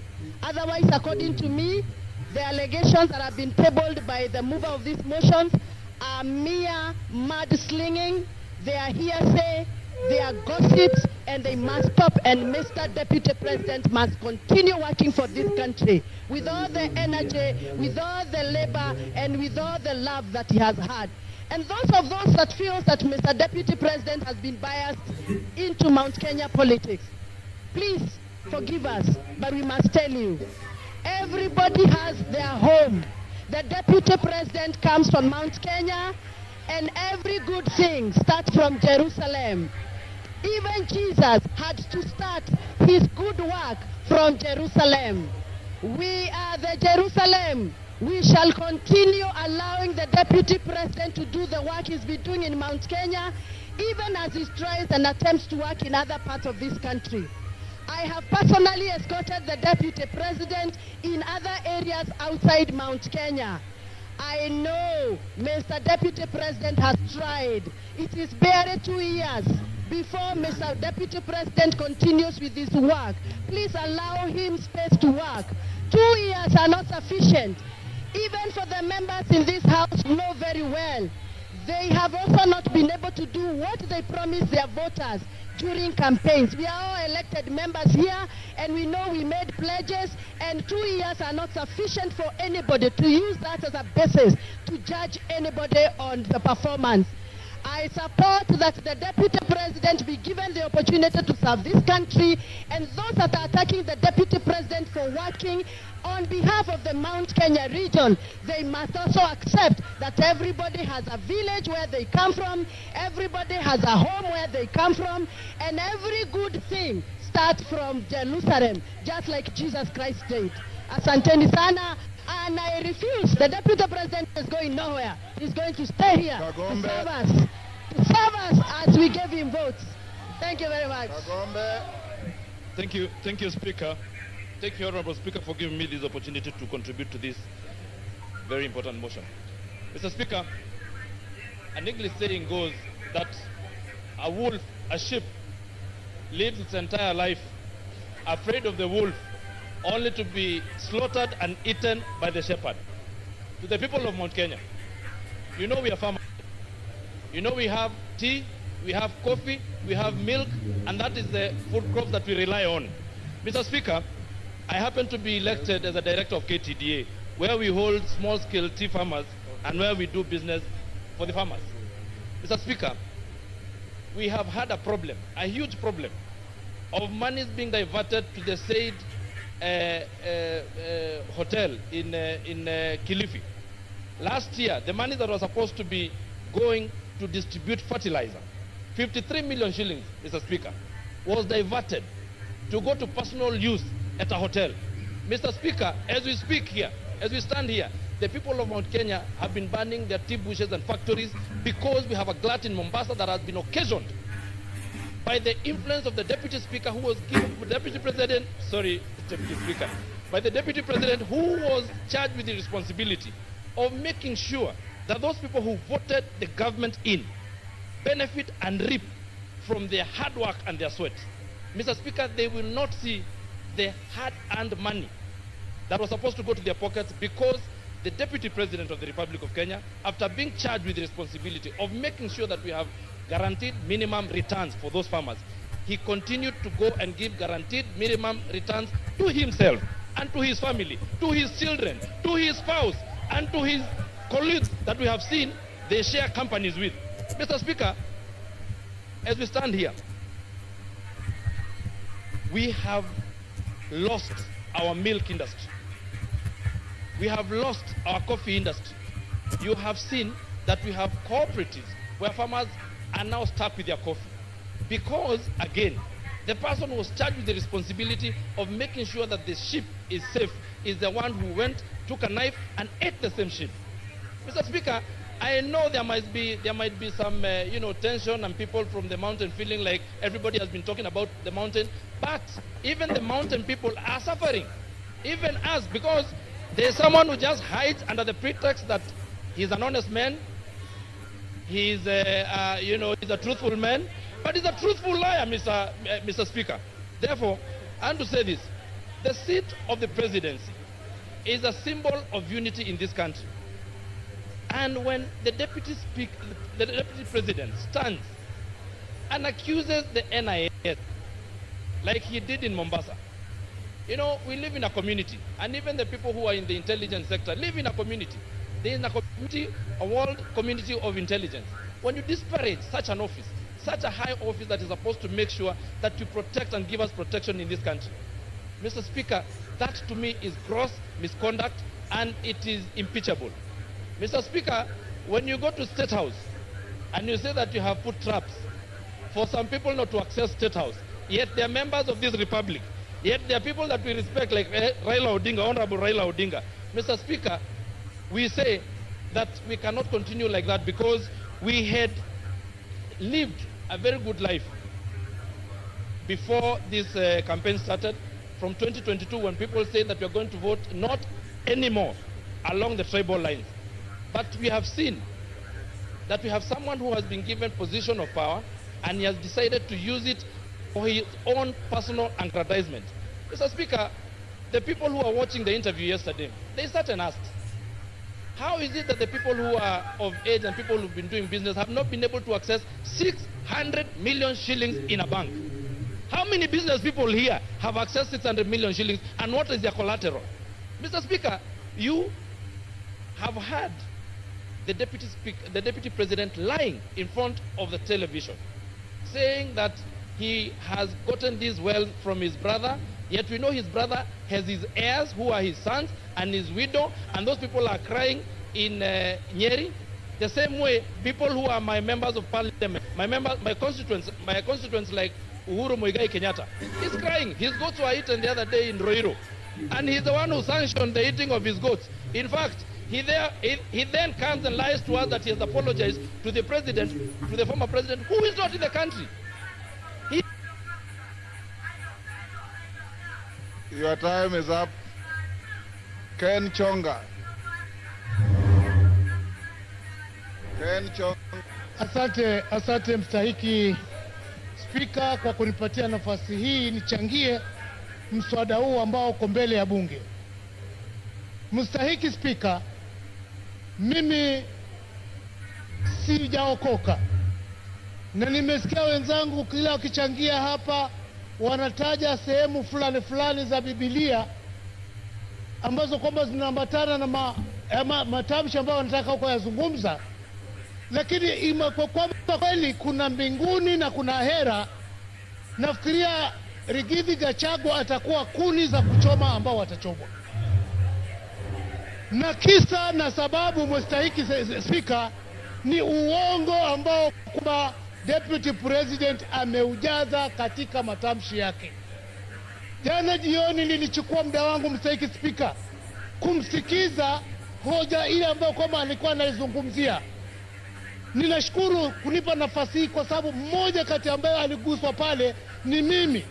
Mimi nikiwa mbunge wa Kilifi South ama Kilifi Kusini, ile hoteli ya Gachagua pale mahali imejengwa iko eneo bunge langu mimi. Na yale aliyozungumza bwana Deputy Governor jana ulikuwa ni uongo mtupu.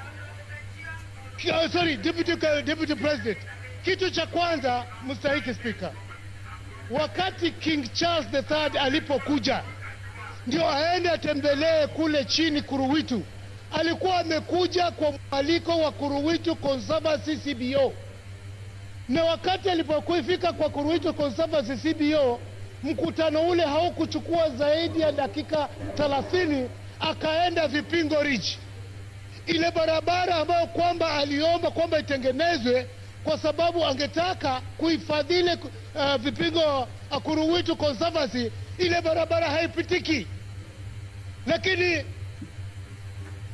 Deputy President akaona amepata nafasi nzuri sana ile barabara, baada ya kwamba iende kwa Kuruwitu Conservancy, akachukua ile barabara ijenga, akiipeleka kwake hotelini, imeshia pale kwa hoteli yake. Na ninaongea kwa sababu mimi pia nimejenga hapo hapo. Bwana Deputy President alisema kwamba watu waliomba hiyo barabara ijengwe, kulikuwa na public participation. Ni kweli kabisa, tuliomba ya kwamba barabara ile ijengwe, lakini hii kwamba ni uhusiano wake yeye na wenyeji wa Kuruwitu, kwamba ni uhusiano ambao ni mzuri, wanaelewana, na kwamba hata mbunge eneo hilo anajua. Mimi nasema ashindwe katika jina la Yesu. Siyajui hayo, sikuhusishwa kuhusu barabara ambayo alimepeleka kwa hoteli yake. Tatu, Bwana Spika, Mheshimiwa Spika, Deputy President alisema ya kwamba barabara ile inafaidi watu wengi sana ambao kwamba wanaishi maeneo yale. Akataja kwamba kuna Vipingo, Shariani Secondary School. Mimi ninajua mahali Shariani Secondary School ipo, wala haifaidiki na ile barabara. Akataja kuhusu Shariani Primary School. Shariani Primary School ukitaka kuaccess unaipata kwa hiyo main highway ya kutoka njia panda ya kutoka Mtwapa kuelekea Kilifi na kuelekea Malindi. Kusema ukweli kabisa, yale yaliyokuwa nazungumza kuhusu wekezo ule ni wa uongo. Tatu, ile nyumba ambayo kwamba ilikuwa ni ndugu yake, sisi tulijua toka ilipokuwa zamani, na ukweli kama utafatwa itabainika wazi ya kwamba na Deputy President aidha awe alinunua kutoka kwa ndugu yake ama awe amemwibia ndugu yake. Ni jambo la kuhuzunisha, ni jambo la kuhuzunisha. Akisema ya kwamba mali ile yote ambayo iliachwa, yeye ameachiwa percentage fulani kubwa kushinda wale watoto. Kama ukweli si uongo, basi si anasherehekea kifo cha ndugu yake. Ni nani mwenye akili zake timamu ataacha urithi au peane kwa ndugu yake, asahau watoto wake, asahau bibi zake, asahau binamu zake, hali yeye anasema kwamba yeye ni mtu uko na mali? Mimi sijawahi kumuunga mkono kwa lolote, na ninajua nyumba hii iko na hisia tofauti kulingana na masuala ya Deputy President. Wakati nilipeleka public participation Kilifi South, 95%.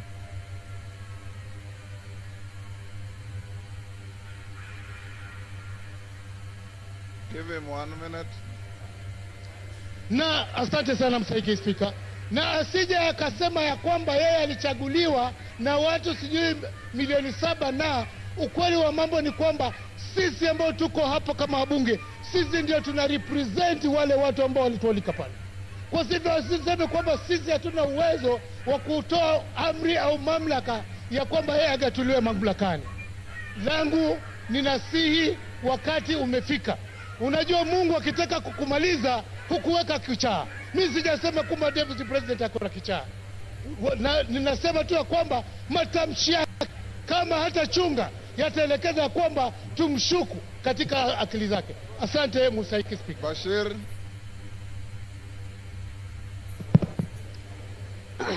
Thank you, Honorable Speaker. Honorable Speaker, from the onset, I want to make it clear that I support this special motion by Honorable Mutuse. Honorable Speaker, there are 11 counts as contained in this special motion. What these 11 counts in total summarize and talk about is gross misconduct and issues of integrity. The holder of the office of the Deputy President is not a small man.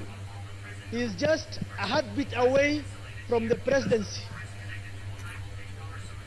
Looking at the behaviors, actions, utterances of Deputy President Rigathi Gachagua shows you that he does not befit to hold the office of the Deputy President.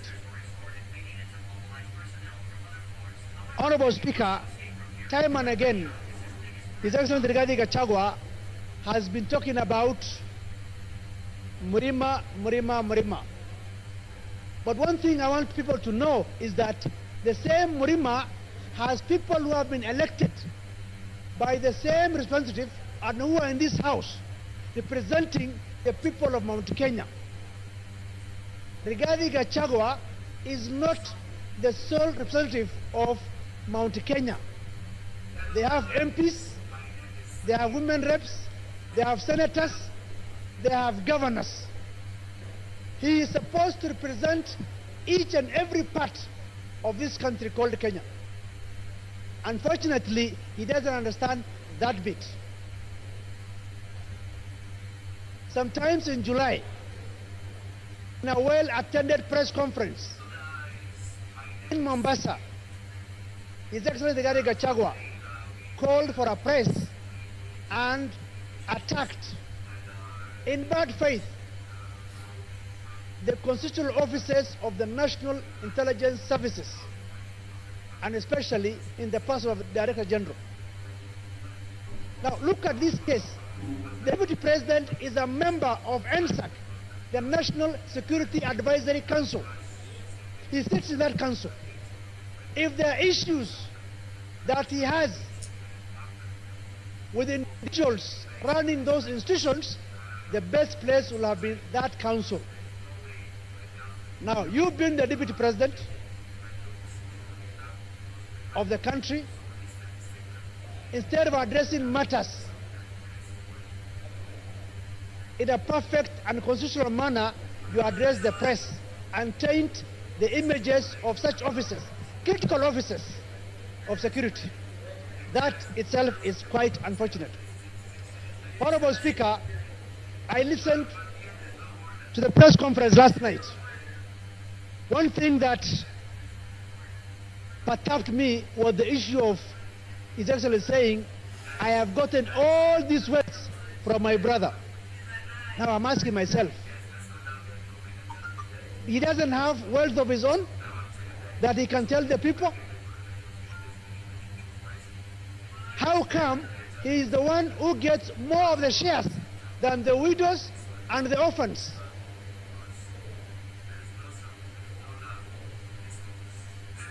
It's also unfortunate that the same Rigathi Gachagua was appointed a district officer in 1997. He was sacked for stealing relief food. What is relief food supposed to go to? To the vulnerable people, vulnerable community of that area. He stole the relief food. We cannot continue to entrust one Rigathi Gachagua with the office of the Deputy President of the Republic of Kenya. We call upon this House to make history for the first time under the new Constitution to say that Rigathi Gachagua does not befit to hold the office of the Deputy President of the Republic of Kenya. The President and the Deputy President are supposed to work in harmony. They are not working in harmony. The President sometimes goes out of the country.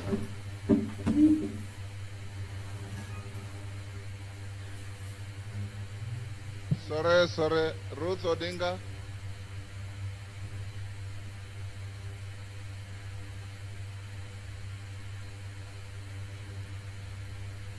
Give her the mic.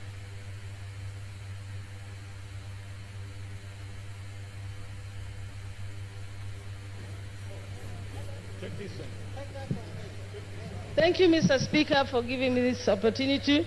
I rise today not just as a member of this esteemed House, but as a daughter, a sister, and a proud descendant of those who fought tirelessly for the freedom we hold dear. I urge us to reflect on the values upon which our great nation was built as we consider the impeachment of the Deputy President. I want to take you back to the times before independence. Jaramogi Oginga Odinga is one of the people who fought for independence. And the colonialists actually offered him to be to become the president of Kenya. He declined and left that for Jomo Kenyatta to become the president. And in 1964, Jaramogi became the first vice president of the Republic of Kenya. Exactly 2 years down the line, like the 2 years we now have with the deputy president, Jaramogi decided that due to the ideologies that he was holding, which differed from the president, he decided to step down and leave the position of vice president, not for his own good, but for the greater good of the Republic of Kenya. He actually stepped down. I would like, in my own statement, to ask the deputy president that Kenya is larger than you. Kenya is a big country that we need to protect. If I were you, Mr. Deputy President, please take the honorable route that some of your predecessors had taken, like Jaramogi, and step down from this position of presidency. Don't take Kenya through the valley of the abyss the dark abyss you want Kenya to go through. Secondly, I would like to say something. I was not one of the people who was actually wanting this impeachment of the deputy president. I felt that the deputy president's impeachment was not the main problems that we were having in Kenya, and that we had other issues. But having heard how the president spoke last night, I am completely convinced from that statement that the deputy president must go, and he must go as soon as possible. One of the reasons why I say that is that we are not here for our personal grandiose and our personal wealth. Kenya, if the deputy president is mourning because his father is going to turn in his grave because of the wealth that is being accused of, I wonder what the people like Bildad Kagia, Jaramogi Oginga Odinga, and all those who fought for us to get through this, to get to where we are, through multi-party. Oginga Odinga and all went through house arrest, detention, to make sure that we get the multi-party that we are enjoying in this country, the democracy that we are enjoying. How are they feeling in their grave when now the deputy president is talking about making Kenya a company? What company are you talking about, and shareholders? When Kenya is a country that we have a sovereign country in Kenya. Mr. Deputy President, I was a bit on your side, but you have hanged yourself with your own rope. Whoever informed you to go to the TV yesterday did you a very big disservice. And for that, I support the motion.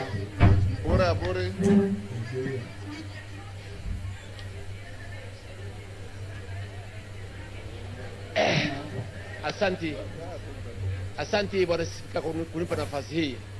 Yangu ni kidogo sana. Nikuseme eti kwa tunataka naibu wa rais ile ambaye si mkabila. Kwa sababu nchi yetu ya Kenya ni kubwa sana kusinda mtu.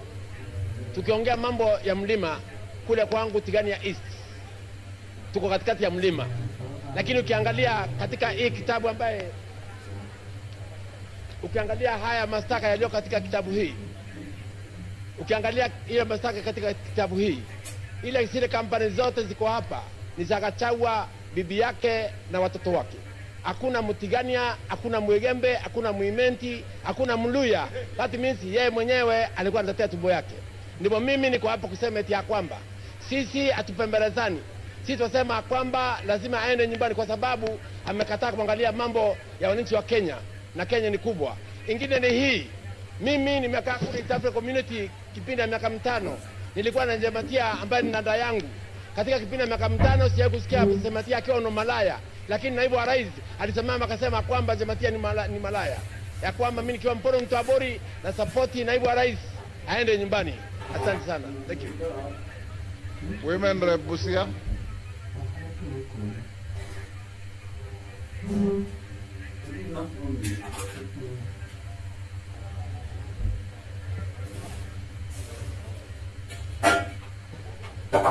Thank you, Mr. Speaker. I support a lot of strength this motion because many times I thought I was a tenant in Kenya, and I know I was born and raised in this nation. When a leader of a national figure discriminates openly, I left myself wondering if we can keep allowing to be divided every day, and yet as leaders we must be a factor that unites all Kenyans. I want to ask the Deputy President, what message was he sending to Busians who voted for Honorable Maina in Marachi West, in Butula Sub-County? And what message was he sending to Busians who voted for Honorable Talam in Buhayo West, in Matayos, Busia County? We should be free from Mombasa to Turkana, any person of any race, any tribe, to stand and be elected without being pointed at as this one belonging to a particular region and that one not belonging to our region. Because Kenya is our country, and we are here in this country to build it. If we don't join, because if you go as an individual, you are a drop in the ocean. But together as Kenyans, we are an ocean. So I want to ask again, what other thing a principal assistant is supposed to do? According to me, unless you have a shrunken hippocampus in your brain, then you go displaying what your master is doing instead of being the real assistant, of even covering up. One day he says, I was sent all these things I was saying. I was sent all these things I'm saying. It's like he is wearing an oversized coat, oversized trouser, a tumbo cut vest, and oversized shoe. He does not understand his role as a principal assistant. We must unravel from the sins of our fabric in this country, because sometimes you can be wearing a dress or a trouser, but something keeps biting you. Unless you unravel or open up the seam to know what is biting you, you will continue losing blood and become anemic. So a people of any nation are stronger than the people in power. All leaders in this nation must be responsible of the utterances they puke every day, because what will our future leaders be saying? I am, or who is our role model? Who is their role model? All of us must be responsible not to give hate speech anywhere we go. And I don't think there is a tribe in Kenya that is superior than others. Whether you come from Eastern in Garissa or you come from Siamahanga village where I live, you are equal. Article 27, Section 4 is clear about this, that we should not discriminate. When I hear a widow in Mount Kenya being tortured, being snatched property by the deputy president, whether she is Kikuyu and she's a widow, she is representing all the widows in Kenya. So Gachagua, return the matrimonial property, the bank accounts, everything that you took from that widow in Nyeri. Because I was raised by a widow and I know what happens when such things happen. A widow should be given their rights, whether you have all the muscle in the nation. And thirdly, a leader who does not respect women, that one is not a leader. Calling women prostitutes. So when a woman is being a prostitute, who is the other prostitute? Then he must be the one. Because if you call me a prostitute, was I doing myself? There must be somebody in a trouser too. And we do not want to be discriminated. We have been dating, marriage, we marry Kikuyu, Luya, Teso, Kamba. That should continue happening than us growing up or children fearing to marry from Mount Kenya or fearing to marry from Nyanza. That is wrong. So Deputy President must go home. We really want him to just take a rest. Thank you, Mr. Speaker. Yes, Muya, what's your point of order? Speaker, I'm standing on standing order number 91 on matters of facts and substantiating what the member is speaking of. The issue of Malaya have been adversely mentioned in this House. Have you as the Speaker received anything to substantiate?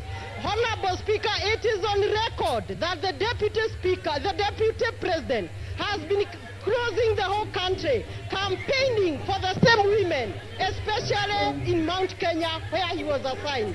So it is unfair that members can continue repeating, you cannot substantiate, and there is no evidence. We should You've have made your evidence. point. Honorable members, order. Take your seat. Honorable members, I want, with your concurrence, to reduce the time of the speakers to 2 minutes. Is that agreed? Is that agreed? For the purpose of the record, I'll put the question that we reduce time for speakers from 5 minutes to 2 minutes. As many as of that opinion say aye. Will those of the contrary opinion say nay? The ayes have it. Didymus, 2 minutes. Mr. Speaker, I want to be very clear that I support this impeachment motion. I say so because Kenya, we have more than 42 tribes. And it was never our permission to decide which tribe you belong to or Oscar. And we want every part of our country to feel part and parcel or properly represented by our Deputy President. The continued dividing of our country in shares, Honorable Speaker, in terms of how many votes that a particular area voted for the government, Mr. Speaker, it is making parts of this country feel like they're not part of this country. I think, in a nutshell, Honorable Speaker, because of time, I want to summarize what I want to say by saying that Kenya as a country, the position of the Deputy President, it requires a patriot. It requires an individual whom, when he speaks, the country listens with optimism. It doesn't require an individual who, when he opens his mouth, part of this country begins to bleed. This country doesn't require a villager in the name of the Deputy President. It requires a patriot, a statesman. And this House, Mr. Speaker, we will go down in the history of this country because the war against tribalism, the war against segregating this country along shareholding lines, it's a war that we have come a long way, Honorable Speaker. It's a war that we vowed that we must win it in installments, and today we are paying the last installment. Rigathi Gachagua must go home, not by walking, but by running, Honorable Speaker. I support. Member for Wajir West.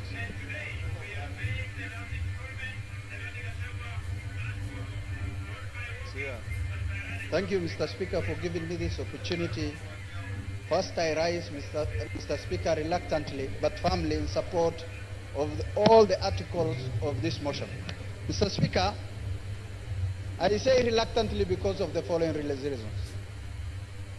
Normally, Mr. Speaker, as a Muslim leader, I don't rush to support this grave matter like this, to remove the Deputy President of the Republic of Kenya from office after just 2 years of election. But because of the conduct, the behavior of the Deputy President of this country, Mr. Speaker, I have no option but to support this motion. Mr. Speaker, I am a witness who went to the office of the Deputy President of the Republic of Kenya to request for assistance during the drought season, to request for relief food for the people of Wajir West. But the utterances of the Deputy President of the Republic of Kenya was shocking, Mr. Speaker. He told me, Mr. Speaker, and I want to confirm to this House, that the Deputy President of the Republic of Kenya told me you have more than your share. It was shocking. I was dejected, hopeless, and left the office in protest, Mr. Speaker. Mr. Speaker, I cannot allow to sit in this office to support somebody who demeaned, who disrespected and discriminated against the people I represent in this House. Mr. Speaker, today, as we speak, it's a historic day. And for that reason, Mr. Speaker, for unity of this House. Your time is up. Your time is up. Member for Tetu. Thank you, Mr. Speaker. You have 2 Mr. minutes. Speaker, from the onset, I rise to oppose this motion, to this special motion on removal from office by impeachment of the Deputy President of the Republic of Kenya. Mr. Speaker, when a man is down in the spirit of Ubuntu, it is not good to crush him. On Sunday, the Deputy President at the National Prayer Altar stood and apologized profusely to his boss, to fellow Kenyans, and indeed to all the members of this House. Mr. Speaker, I feel that our party, UDA, on which the Deputy President was elected, has internal disciplinary mechanisms which have not been exhausted so as to bring this matter to this House. I also feel that in the spirit of us finishing the agenda that we promised Kenyans, this matter can wait to 2027 so that we can focus on service delivery to our people. Mr. Speaker, I will personally request the members of this House to find it in their heart to forgive the Deputy President. And I will personally. Mr. Speaker, you have had honorable member telling this House that in UDA they had not exhausted their disciplinary mechanism. Why did he then decide to sign on the motion? Why did he sign? Mr. Speaker, thank you very much. The matter of... One day to finish up. I did not finish. Go on, you have half a minute. Yeah, Mr. Speaker, the matter of my signing, you talked about it, and the matter is rested. Wanjara can come to your office for further explanation. Mr. Speaker, I personally would like to volunteer to lead other leaders in this country, elders, bishops, to ensure that we sit down with the Deputy President so that if there are any issues that he needs to correct, if there are any issues that he needs to align, he can align so that himself can continue serving the people of this country. He has some good in himself, and that good needs to be preserved so that he can finish his work. So, Mr. Speaker, I rise to oppose. Thank you. Umi.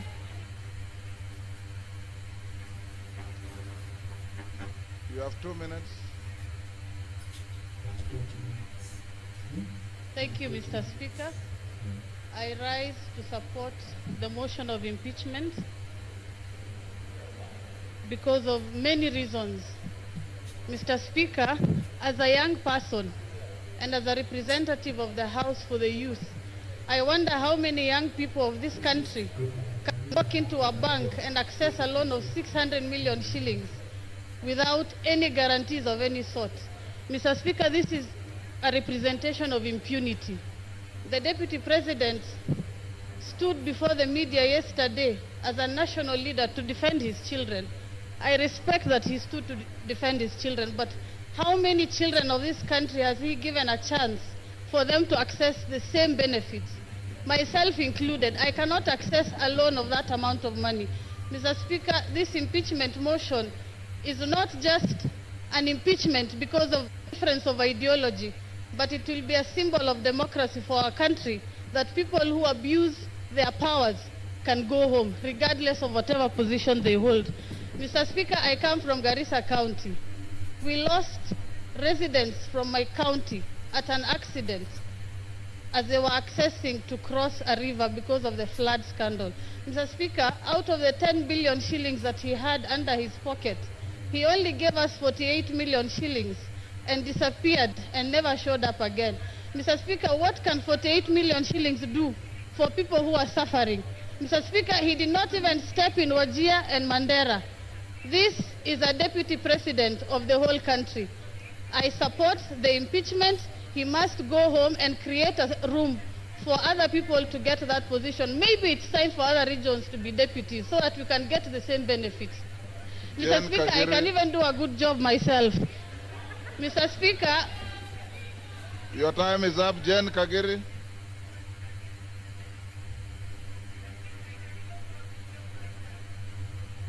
If you read the Constitution, you'll know that you don't qualify to be a deputy president. To your age. Jen Kagiri. Thank you, Honorable Speaker, for giving me this opportunity to contribute to this motion. Honorable Speaker, when I was elected in the year 2022, in the month of August, I was a very grateful person to God, and I knew my work was to serve the people of Laikipia County. A county that is cosmopolitan, that has Pokots, that has Turkanas, that has Maasais, that has Samburus, that has the Muslims, it has the Somalis, and all these people, inclusive of the Kikuyus, came together and gave me their votes. That is what comprises of Laikipia County. Honorable Speaker, the point at which I differed with His Excellency the Deputy President is when he started talking about Mlima. I realized Laikipia County is not Mlima after all, because Mlima, people have running water from taps. In Mlima, people have tarmac roads. In Mlima, people don't suffer human-wildlife conflicts. But in Laikipia County, we have all those challenges. So, Honorable Speaker, that was the first point where we differed. The second point, Your Honorable Speaker, is when there was the talk of 1 man, 1 shilling, 1 vote. In Laikipia County, we are among the counties that have the least population. When you talk of 1 man, 1 shilling, 1 vote, it means you're talking of reduction on resources for my people. That one I would not accept. Honorable Speaker, I remain a Kikuyu. But sadly, since our difference in opinion with His Excellency the Deputy President, I have been the poster girl of his intimidation, of his insults, of his blackmail, of his coercion, telling me that I should not engage the national government, that I should not follow up for resources for my people. Honorable Speaker, once in a while, a generation is called upon to stand for something. Today, I stand for an end to insult, a respect to the dignity of leaders, a respect to my people, Honorable Speaker. Give her a minute. Give her, okay, wind up. Honorable Speaker, in my conclusion, I must state, many people have called us traitors, have assumed money has been received for this action. But Honorable Speaker, I want to make it very clear. I need no money for the restoration of dignity in this house. I need no money for the restoration of respect to women in this house. I need no money for resources to reach my people of Laikipia County. Honorable Speaker, I submit and I support. Thank you. Oundo.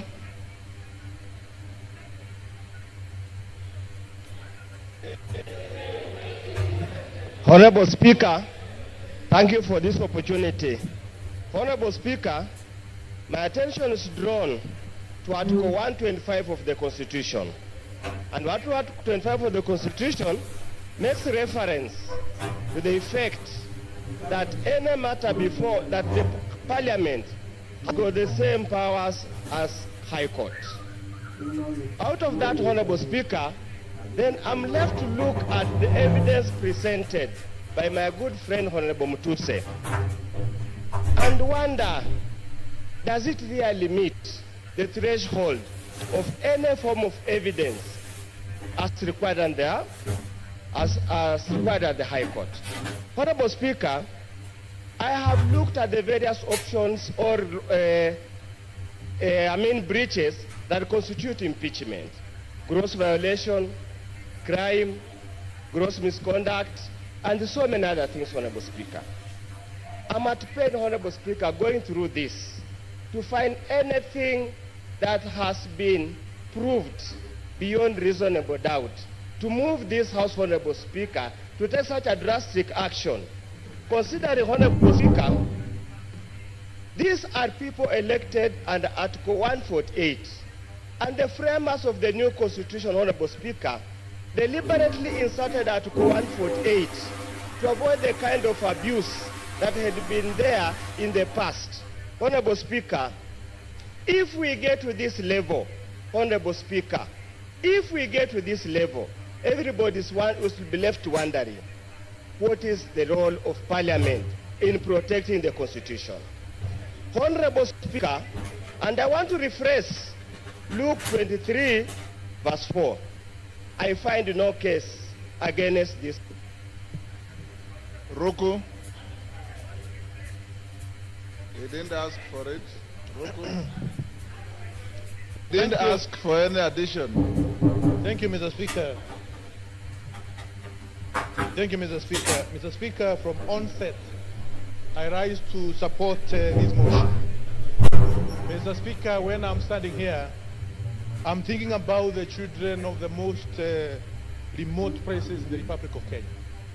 I'm thinking about the children in the remote places in Turkana, in Mandera, in Bere, very remote places, Mr. Speaker.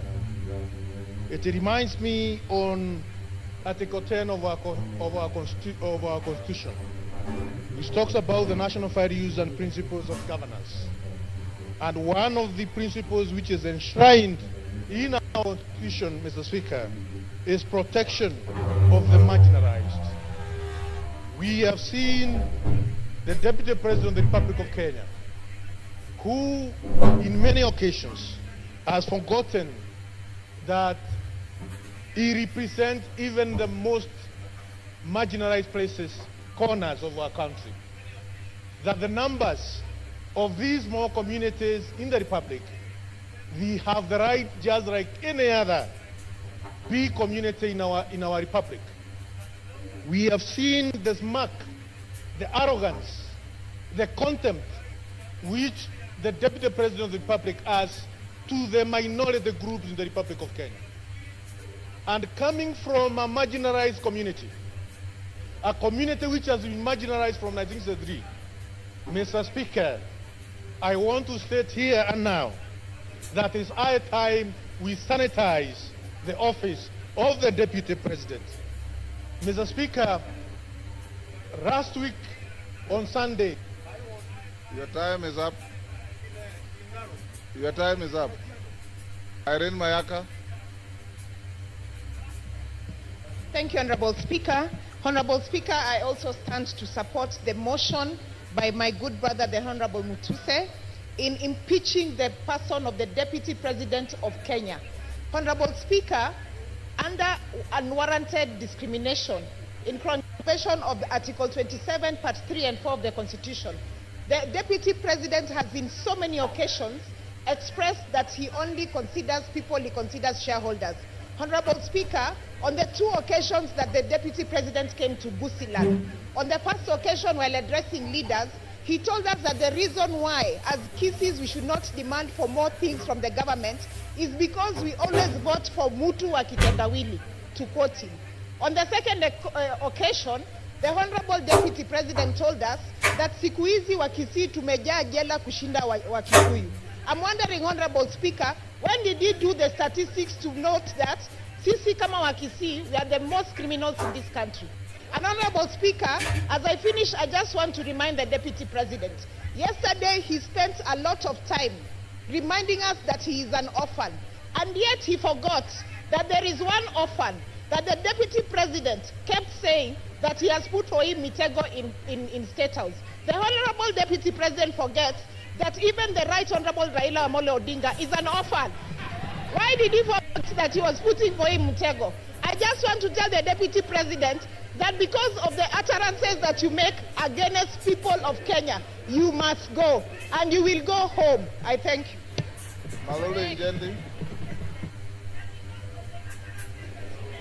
Thank you, Mr. Speaker. I rise to support this motion strongly. Mr. Speaker, this country has once suffered tribal clashes. Mr. Speaker, the Deputy President has been always talking about Central Kenya, Mlima, etc., etc. Mr. Speaker, whipping up the tribal feelings. Mr. Speaker, if we allow the Deputy President to continue holding that particular position in the country, Mr. Speaker, what will happen in this country is that most of these other tribes will feel domination of this particular community, will feel intimidation by this community, and they will rise up, gang up against the community of Central Kenya, not because they are liking it, but because of his sentiments and because of what he speaks. Mr. Speaker, this person has been in office for 2 years, but he appears not to have had the conscience to know the kind of office he's holding, and that's why he speaks the way he speaks of regions. Mr. Speaker, I wonder how. Order, honorable members, order. I wonder how a person holding that kind of office can keep on talking of Kuweka Miteko State House for people who did not vote for this government, not to enter, not to access. Mr. Speaker, because of Kuweka Miteko, kila mahali kwa kona State House has affected some of us when he was still very active in State House, blocking us from accessing State House. Mr. Speaker, the whole issue of shares, I want to tell people from Western Kenya, we are suffering from this because of his input and insisting, embarrassing the president. When he wants to help persons from West Kenya, he says those people don't deserve to have the share they're having in the government. Thank you, Mr. Speaker, I support. Robert Mbui. Robert Mbui. Yeah, thank you, Mr. Speaker. Being in leadership, I'll give you 5 minutes. Thank you very much, Mr. Speaker. Thank you very much. Mr. Speaker, I've noticed, listening to the arguments that have been passed here this afternoon, and also earlier in the morning, I've noticed that it's getting a little personal, and I'm feeling a little jittery, because I know the subject matter is a person who is a family man with a wife and children, and friends and relatives, and they're all listening. So I think maybe I will start by reading the Bible, so that we can bring down the temperature. Ephesians chapter 4, verse 32 says, "Be kind, compassionate, and forgiving to each other in the same way God forgave you in Christ." Now, verse 31, Mr. Speaker, says, "Put aside all bitterness, losing your temper, anger, shouting, and slander, along with every other evil." Mr. Speaker, as a member of Azimio la Umoja One Kenya, I didn't believe in the leadership of Kenya Kwanza. I opposed it from the beginning. Mr. Speaker, I am vindicated now because I can tell the people of Kathiani that I said that this government is rudderless, is leaderless, is planless. And Mr. Speaker, is also merciless, because within a very short time, the center can no longer hold. Mr. Speaker, former Senator, now Governor James Orengo, famously said in Senate that governments eat their own people. Former leader of majority of the National Assembly, Duale, was eaten by his government. Today is a CS. Former Deputy Speaker of the Senate, Kithure Kindiki, was eaten by his government. Now he's also a CS. Former Chair of Budget of this National Assembly was eaten by his government. Today is the majority leader. I don't know. We are now eating Rigathi. Where will he end up? Mr. Speaker, I have an issue of concern, Mr. Speaker. Yes, Majority Leader. Honorable Speaker, is the Deputy Leader of Minority to assert that I was eaten by my own government, Honorable Speaker. Whereas he knows I was never eaten by any government. I only stood firm against tyranny. I stood firm against the bullying that I experienced under that regime. The same bullying I have stood firm against a deputy president today who has been bullying members of parliament. And I have only put my chest forward to defend the rights of all these members, including the Honorable Robert Mbui, who was Honorable Speaker, when the deputy president visited Kathiani. He said to the Honorable Mbui that these Kambas are too few. They can never make a president. Kalonzo can never be anything. How can you defend a person who has disdain for Kalonzo Musyoka, a former vice president of this country? Mbui. Robert Mbui. Thank you, Mr. Speaker. You know, I love the passion and the humor in the majority leader. But Mr. Speaker, I'm also impressed by the energy that I've seen in this house, the vigor, the passion from morning. I mean, it is the first bill, or rather the first motion, where this house has gone up to public participation in the constituencies. Mr. Speaker, I only wish that the energy that we are expending here to send a question to all Kenyans about one individual was being used to fight the issues that are failing us in our education, in our health sector. People here, the cost of living has gone too high. People have no jobs. Mr. Speaker, those are the things that this House should passionately deal with. But Mr. Speaker, for a whole day, and from, I don't know, even the last week or 2 weeks, to deal with that one matter, Mr. Speaker, I think that we are losing direction. And it is important, Mr. Speaker, that we deal with the things that are affecting our people. Because, Mr. Speaker, if you look at the education sector, I talked about it here the other day. We don't even have classes for grade 9 going into JSS. Mr. Speaker, the funding model for university has failed. Mr. Speaker, the insurance sector, NHIF, is having a problem, Mr. Speaker. How then do we spend taxpayers' money and time to come and deal with a matter of one single individual, Mr. Speaker? Now we are told that this person, Mr. Speaker, is a tribalist. But, Mr. Speaker, those comments that he made, yesterday he made it very clear. And I was shocked. I was very shocked, Mr. Speaker, yesterday, to realize that in fact Kenya Kwanza was actually a company that is limited by shares, and that people negotiated shares for themselves. The mover of the motion is a member of MCCP. MCCP negotiated shares for Lower Eastern. Mr. Speaker, because we have 2 cabinet secretaries in this government, now, Mr. Speaker, we only have 1. And I'm telling you, Mr. Speaker, actions speak louder than words. The Deputy President may have said that he is a shareholder and there are issues about his community, but if you look at the appointments that are being made in Kenya, then you will realize that the person of the President himself is the one who is the biggest tribalist, Mr. Speaker, because he's appointing people from his own community for every position. Mr. Speaker, if we have to find a situation where a school has failed, you do not fire the deputy principal. You get rid of the principal. Our problem is not the deputy, it is the head himself. Farah. Thank you, Mr. Yes, Farah. Mr. Speaker, I was standing. Mr. Speaker. Order. Mr. Speaker. Robert Mbui, you are normally more decent than that. This is a house of. Oh, Mr. Speaker, protect me. Mr. Speaker, my point of order is this. This is the House of Laws. This is a law-making body. This is the place where our Constitution itself was passed. You cannot bring, talk about a president or even any other head of state of a friendly country without bringing a substantive motion. So you cannot discuss the conduct of the president. And by the way, I want to correct you. You might point is out of order. Your point of saying that government take your seat is out of order. Kahangara.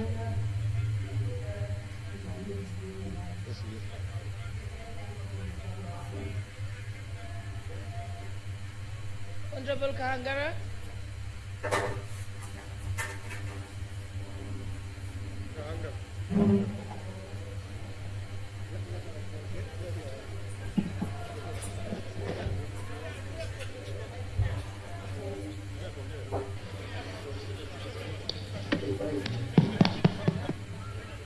Thank you, Madam Speaker. Hold on a second, they're going to put for you the mic. Yes, I can see the mic. Take the one next to Mheshimiwa Fulamu. Take that one, yes.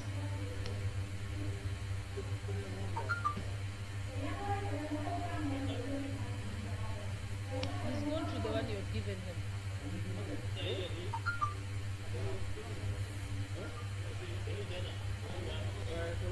Okay, thank you very much, Madam Speaker, for giving me an opportunity to contribute to this motion.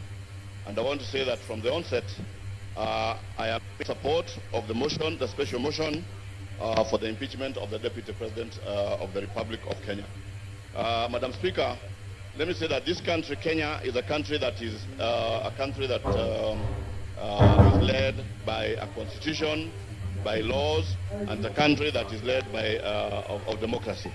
In this country, Mr. Speaker, every 5 years Kenyans go to elections to elect their leaders, and after elections, for people to assume office, they take an oath of office where they say that they are going to respect the Constitution, they are going to protect the Constitution of this country. Mr. Speaker, when the Deputy President took oath of office, he promised that he was going to respect the Constitution of Kenya. In his responsibilities, we are told that the President is a symbol of national unity. He's the one who is supposed to be uniting this country and also to respect the diversity of the various communities and tribes in this country. In the same constitution, it says that the Deputy President is the principal assistant to the President. So if he is the principal assistant to the President, meaning that he performs the duties that are performed by the President. Mr. Speaker, I want to say that the Deputy President has gone around this country talking about shares, meaning that he has put all the tribes of this country into coalition. And I want to thank the member who brought this particular motion, because we are saving this country from somebody who is I would call suicide bomber, somebody who is ready to die, somebody who wants to die with Kenyans, and we want to say that we are ready to fight tribalism, ensure that this country continues in... Your time is up, Kangara Kasheri.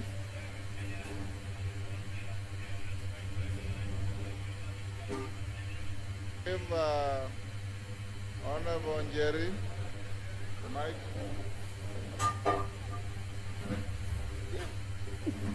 Thank you, Honorable Speaker. I rise to vehemently oppose this motion on behalf of the great people of Kirinyaga. Honorable Speaker, it begs the question, does it not prick our conscience as a House that barely 4 months after passing the grossly unpopular finance bill, which the President himself refused and declined to assent to, that we're here discussing an impeachment motion of the Deputy President of the Republic of Kenya? Honorable Speaker, the young people of this nation unequivocally told us to fix high unemployment levels among the young people, gross corruption at all levels of government, accountability issues in regard to leadership, our ailing healthcare sector, among other things. Honorable Speaker, many young people died on that day, Honorable Speaker. Several others to date are still missing, Honorable Speaker. It begs the question, the priorities we have as a party in Parliament. Honorable Speaker, the motion before us is frivolous, it is faithless, it is lacking in substance. It is nothing but shambolic political scheme to hang the truthful man for merely being truthful. Honorable Speaker, we must redeem the 13th Parliament, Honorable Speaker. We must ensure that we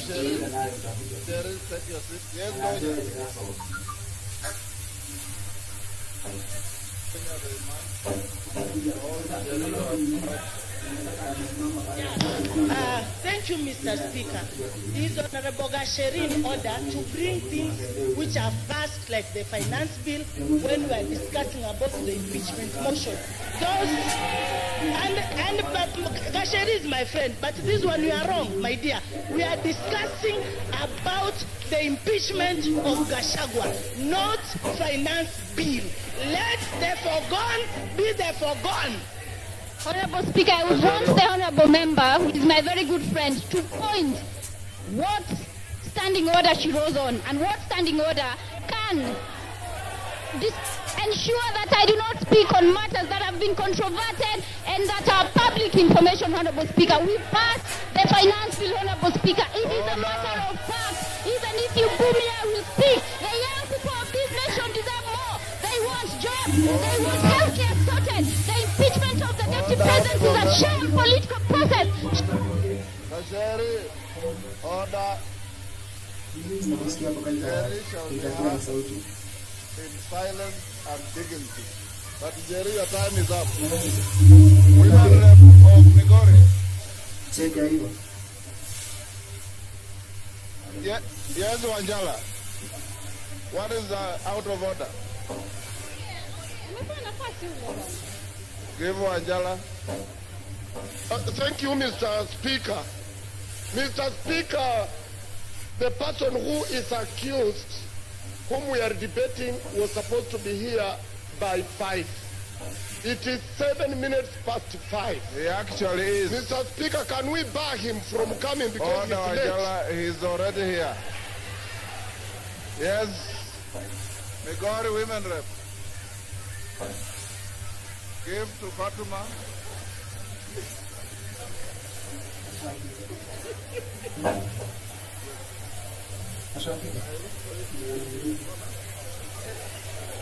Thank you, Honorable Speaker. Thank you, Honorable Speaker. Kindly protect me, Mr. Speaker. I can't be heard, Mr. Speaker. Order. Order. Excuse me, Honorable Member. Please give me time to speak. Mr. Speaker, thank you for the opportunity you have given me. And as I stand here as a Muslim, I don't know when I'll die. In case I die before the impeachment time, I vote yes, Gachagua must go.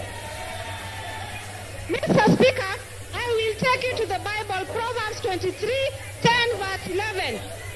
And it says, please keep quiet. And it says, don't move an old stone that marks a border, and don't take fields that belong to the orphans. God, their defender, is strong. He will take their side against you.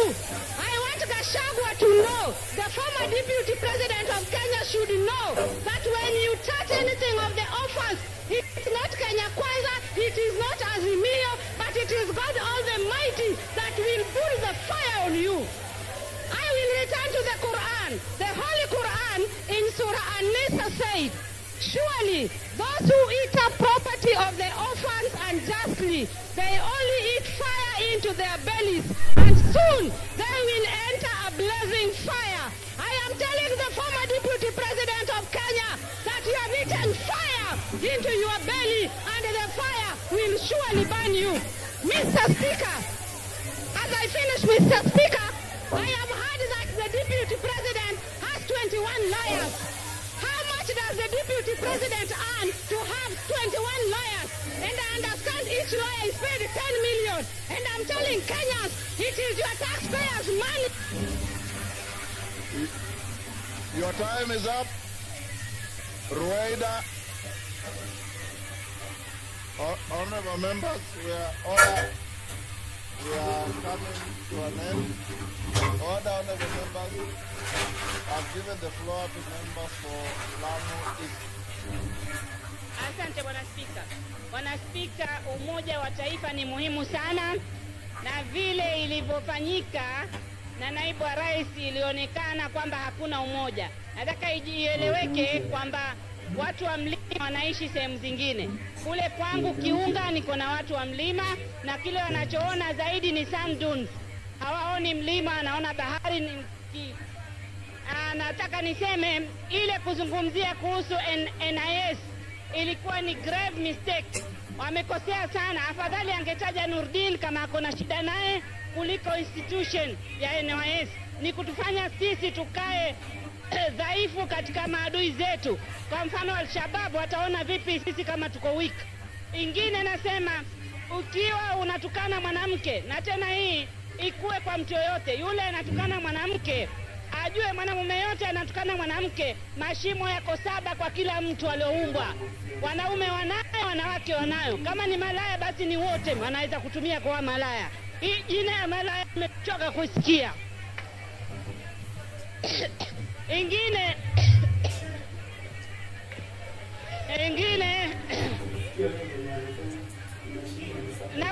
naulizwa mashimo ni haya mawili ya pua, ya masikio, ya mdomo na yale mengine mawili. Kila mtu ako nayo.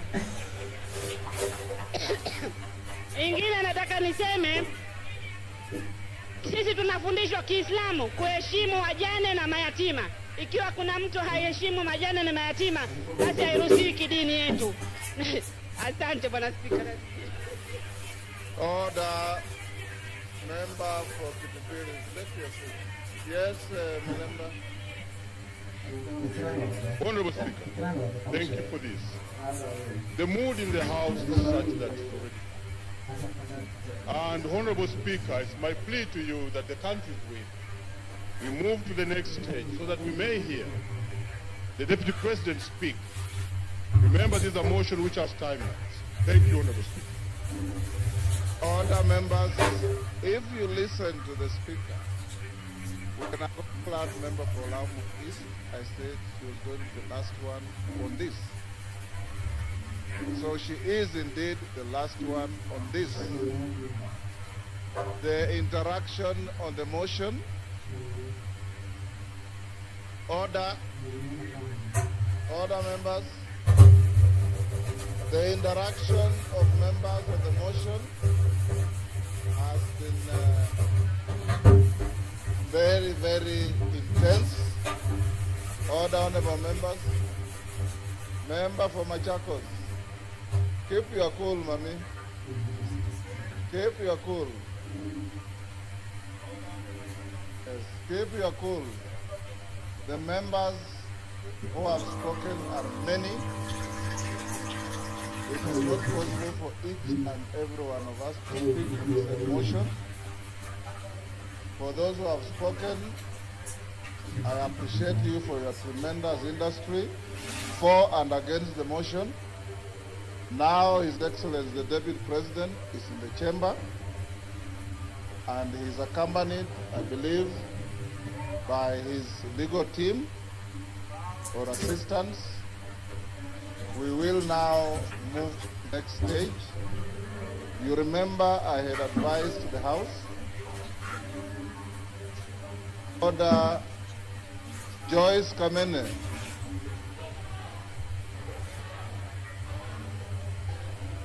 This is not a moment where the Speaker can exercise the option to exclude you from proceedings, but I know you differently. Person, I don't know what is the problem today. I want to urge the House that as we move to this stage, you remember we said at 5, the Deputy President had been assigned 2 hours in accordance with standing orders. The standing orders say not more than 2 hours. So he may exercise to spend 2 hours or less as he wishes. Secondly, once he finishes, then the minority leader, majority leader, will take the floor as we had agreed. After that, then the mover will be invited to reply. And after that, we go into a voting session. Your Excellency, once you finish, you have the option to remain in the House or to leave because you'll have spent your time as allocated by the House. I want to encourage you members to maintain your silence, to maintain your decorum, and to maintain the dignity of both the House and yourselves in listening to the subject to this motion, who is the Deputy President of the country. And I invite you, Your Excellency, you have a choice. You have a choice between speaking yourself or speaking through your legal counsel. Yes, Comcate, what is out of order? Your Excellency, you may take your seat. Mr. Speaker, while I did not want to interrupt His Excellency the Deputy President, who is my brother-in-law, Mr. Speaker, yesterday the Deputy President on national television referred to this House in uncomfortable terms. And Mr. Speaker, while it is his right to say whatever he wants to say, as a former member himself, Mr. Speaker, would I be in order, Mr. Speaker, that the Deputy President, as a precursor to his speech, apologizes to this House. Mr. Speaker, this House, Mr. Speaker, he used the words, he referred to this House as the theater of the absurd. Mr. Speaker, this House is an honorable House of the people of Kenya. These are elected members of Parliament, Mr. Speaker, This house is neither a theater, neither is there absurdity in this house, Mr. Speaker. So I would request, Mr. Speaker, that the Honorable Deputy President exercises, dignifies this house by offering an apology. I know he has very little support in this house now, but he may get a little support even just from that apology. He has to apologize to this house, Mr. Speaker, before he proceeds with his speech, Mr. Speaker. Thank you very much. Order. No more points of order. Your Excellency, Deputy President, as you take the floor, this morning, the Speaker made a communication and indicated that we found it important of your interview your speech rather, your statement last evening, in which you described this house in not very good terms. We also indicated that the rules of this house preclude matters pending before the house from being canvassed in other fora, particularly by members of the house, and to an extent of broad interpretation of the standing orders, a person who is subject to the motion going on in the house.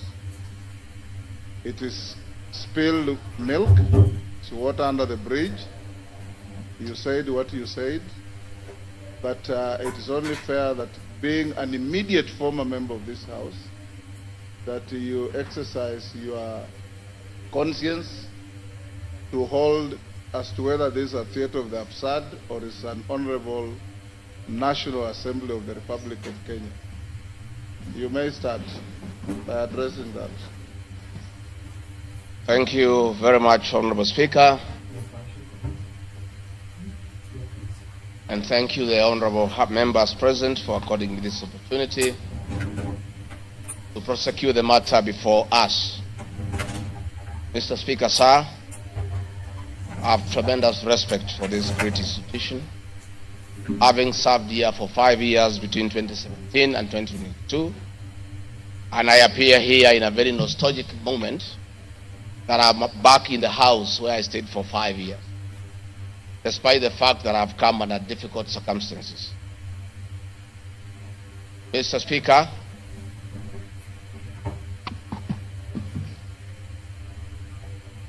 maybe the sound people, is that okay now? Mr. Speaker, sir, and the honorable members, I want to thank you for giving me the opportunity. I hope, Your Excellency, you have been advised by your lawyers that you are here to respond to specific issues yes. in the motion. I have my advice. And not to talk generally. I know. Yeah, so rules of relevance will still apply to you as they apply to all members. Mr. Speaker, the motion before this great house alleges that 2 years ago, since assuming office, I have acquired property and wealth whose estimated value of 5.2 billion shillings.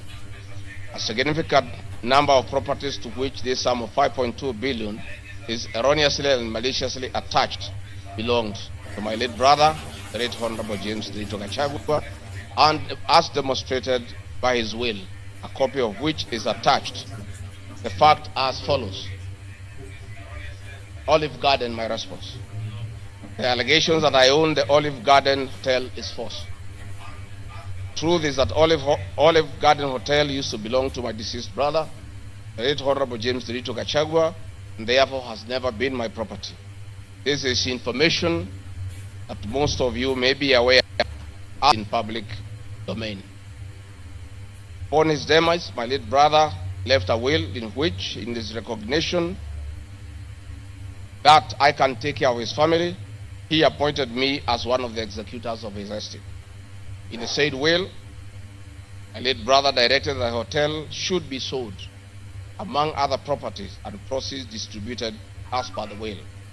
I'm also listed as a beneficiary together with other persons named therein. In accordance with these instructions, the hotel